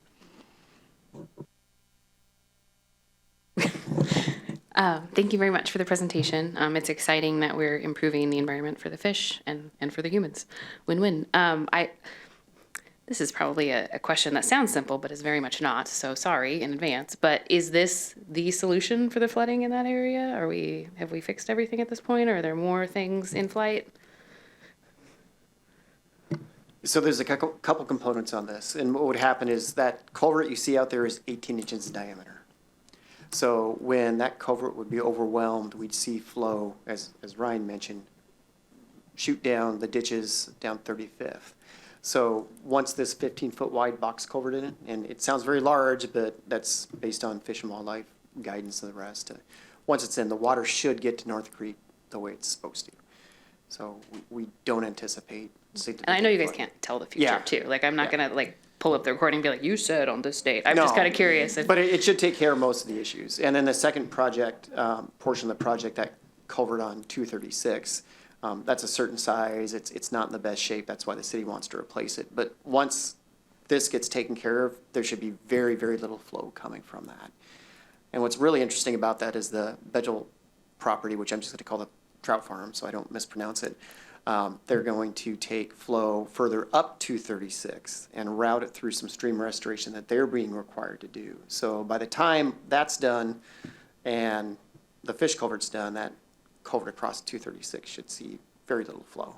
So it less flooding from all that. Okay, and if you had to guess, very roughly when all that would be expected to be done, what would be your guess be? Yes, I think if, with the processing of the loan, we stand to be ready to start maybe next summer. We could start construction as early as that. So we're about 60% done now with the design, and I think the permitting process is already been started through the Corps. And so we expect that to be done, started early next year. So we could be ready as early as next summer. Okay, cool. I thought I had another question, but, I was just gonna say officially, like, I'm in favor of the loan. It makes sense. This is why we have these programs, so thank you. My question, because the loan makes total sense, it's a good interest rate. It allows us to expedite this project, address a longstanding need. Like, there's all kinds of reasons why this is great. But what I don't want to incorrectly factor on my own, so I just rather would ask, is what is the length of the loan? Like, how long do we have to pay it back? Or how long will we be paying on it? It's a 20-year loan. 20 years. Okay, cool. Thank you. We want salmon to live. We know extreme weather events are happening more often, and you guys are very capable at getting grants. If you tell me this is the best way to fund this project, I believe you. The work that's happening on the Bothell project, you said it's going to be environmental restoration work. Is that the total extent of it? My understanding was the back half of that property was preserved in some way, and I'm guessing that's part of the preservation. Yeah, what's really cool about this is it's heavily encumbered by wetlands in critical areas, and you see out there right now, you don't see much of anything. It just looks like a mown field. But once there's a channel that comes from the northeast and flows across kind of diagonally down toward the intersection of 240th and 35th, and they'll be completely daylighting it. It actually has almost like a inline berm dam in there. In some air photos, you can see it full of water, and some it doesn't. We believe that helps feed some of the headworks down there at the northeast corner of the intersection with those rearing ponds. So they'll be daylighting all that.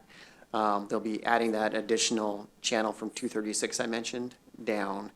And as part of that, I think it's a 100-foot buffer off that they're being required to do, and then they have to replant it. So I was just talking to one of the design consultants this morning about a different project, and I brought that up, and it's like, yeah, this is going to be a significant restoration effort. So when it's all done, you'll see some homes on 2 little cul-de-sacs, and then a bunch of restoration and tree planting. So it'll be pretty neat project. That's great. With the overflow that you mentioned into the culverts on the side of 35th, does that then drain out into the river still? Does it go into our stormwater drainage and then drain into rivers? Yeah. Yeah, the water on 35th right now eventually finds its way down to the intersection, and there's another drainage system within that goes along 240th and then outfalls at the bridge. Okay. I've seen those fill up sometimes in the heavy rain season, so I've always wondered, where does that go? And I figured it probably flowed right into the river there. In terms of the feedback, normally I'm not against taking out debt, but 1.39% is pretty much unheard of as far as loan terms, especially now with the interest rates going up. And this is tied to the utility fund, not the general fund. So I think this makes the most sense. And I know you've done the analysis of this versus the other option. And if this is the best way to get it done and appears to be a sensible way to do it, I'm supportive of that.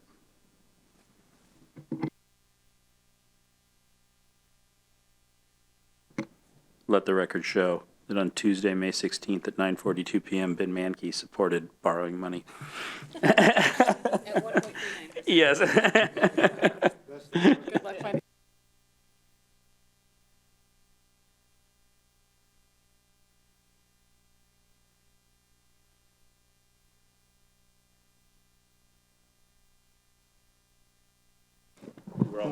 One question.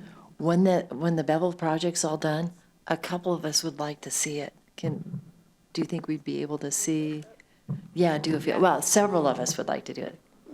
Of course, and then part of this is, I mean, there's some pretty cool projects going on right now, like Avalon and Seattle Times and the rest, and it doesn't take much to talk to the city manager or whoever he delegates to see some of these We things. could do a ride-along with Public Works. Yeah, I did. Well, no, I'm not deflecting. I'm not volunteering anything without Aaron or I'm sorry, Public Works Director, City Manager. But it is pretty interesting to see the infrastructure go in, and then it's kind of nice to understand the stages. And the fact that you said it's interesting to see, I mean, Avalon recycled all their concrete, right? They repurposed all that. I know that part's cool. I don't know anything else that's besides they're moving right along. Wait till you see, Mayor was talking about like certain type of timber products, but when you see their, what is it, Owners Association open, whatever space, it is some of the most amazing timber work I've seen. Oh my goodness, yeah, definitely a field trip. They've got composite timber floor, basically panels resting on beams, where most people just use steel and some strange material. It's a really nice looking wood structure. So those are the neat things to see. That's nice. Yeah. That's nice to hear. I think we're good. Okay, thank you. Thanks. You guys, your two names together, you could form a firm or something. All right, council conversations. I'm going to leap in because I have one, and then We know. Yes, I know, of course. One, glorious weekend. So, Mother's Day weekend segues into Father's Day weekend, and I'll try to put a reminder out again. But Dave Hayward up at Carolina Smoke is doing a fundraiser for one of our firefighters who's got a second bout with fighting for cancer, for Adam Lamb. Great, firefighter that we all care about a lot. And so for you dads, if you have a penchant for barbecue and you want to do something special to help out another dad up at Carolina Smoke, they're doing a fundraiser on Father's Day. And shout out to Dave Hayward for taking care of our first responders and our vets. He really does a terrific job. He is a credit to the community.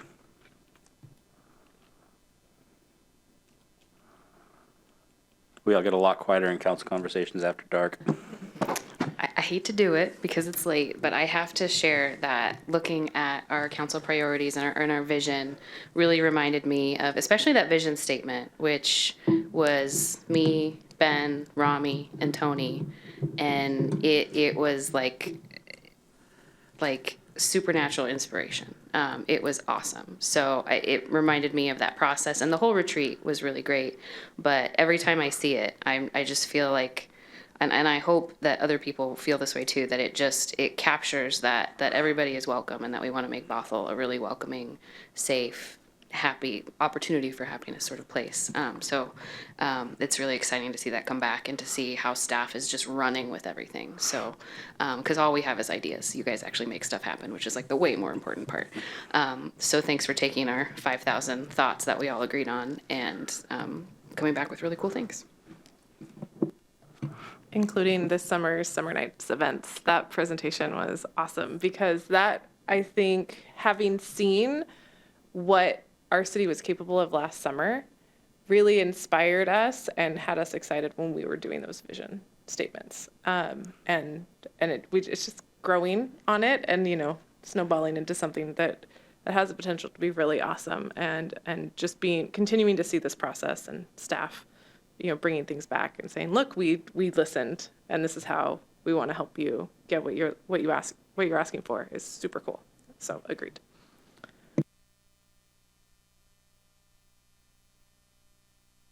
I was just going to say, well, keeping us grounded, because it's really great. It's easy to come up with ideas, tougher to implement. I just sit there and remember a co-op that we were involved in, and I was great with the ideas until at one point they said, you know what? That is a great idea. You're going to do it. So I hate it when people say that. I know, but I do appreciate the reality checks. I had kind of a more serious topic, just jumping back into the proclamations today. I just wanted to kind of highlight again Gun Violence Awareness Day. I think it's incredibly important to talk about this, and I think a lot of the problem could be solved if owners would just be responsible and secure your firearms. It's incredible how many people don't secure their firearms in their home. This state, fortunately, waives taxes on gun locks, safes, things like that. So we're encouraging that as a state, which is great to see. But a lot of gun violence is suicide, and it's from firearms that are not locked up, or they're accidents in the home with children. And that should not happen. There's no reason not to secure your firearms. It's easy to do. They're cheap. If you need a lock for your gun, visit the police department. They're free.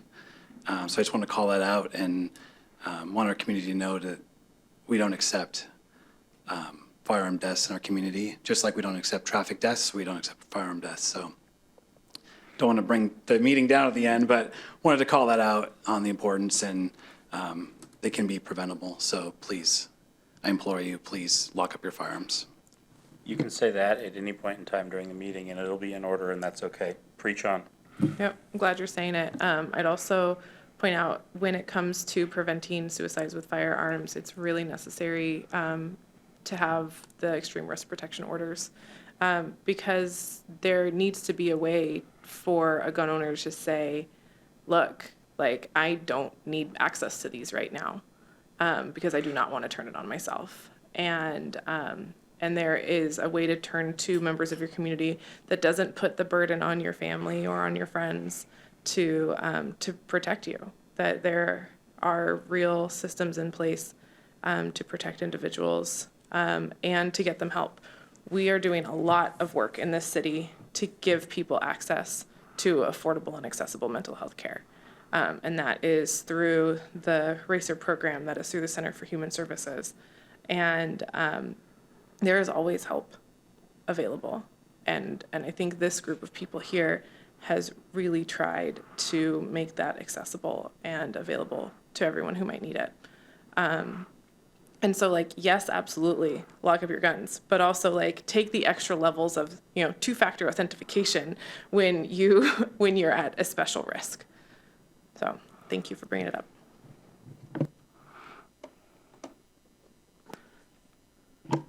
No, I really appreciate it. I think one of the problems we have culturally is it's like, I know my friends that I can talk about, I can't even say the sentence, sorry, talk about securing guns with, ping ideas on, make sure that the plan is good, because it's horrifying that I think the number one cause of death in children is gun violence, and that should not be the case. Our guns should be safe from children. So I would just encourage everyone to remember that someone asking a question, even if you say you don't want to talk about it, but also have these conversations. As parents, we should be able to talk about this and make sure that our kids are all safe, whether that's your kid is visiting a home where things are secure, or when kids come to your home, also make sure that your stuff is safe too.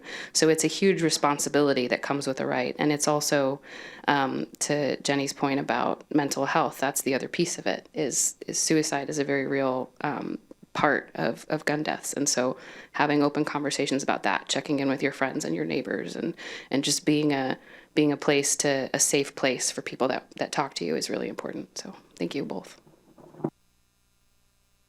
I'll just put a plug in for a program called Mental Health First Aid, where it's basically an online training where people can get information on, like, if there's somebody that you're worried about, what are the steps you take? I know that for me as a younger person, it was really necessary to learn like the appropriate referrals to make when somebody was experiencing a mental health crisis. And we should not have kids who feel responsible for keeping other people alive. We should be teaching our kids how to get people to help. And that can empower them and protect them from the trauma that comes from feeling that level of responsibility when they're just kids.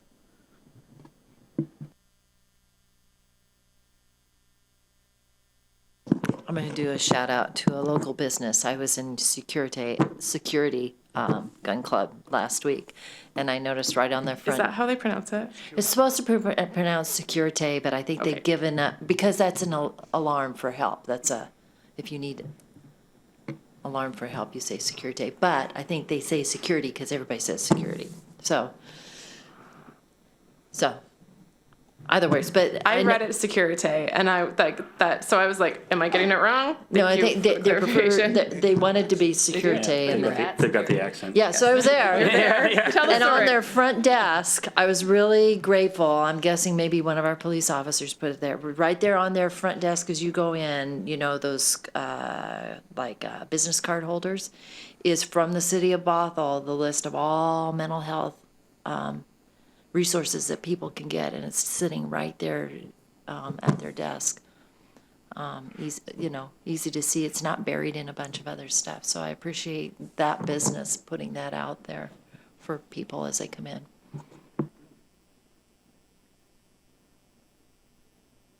All right, that's a long enough pause. We're done. Recording stopped.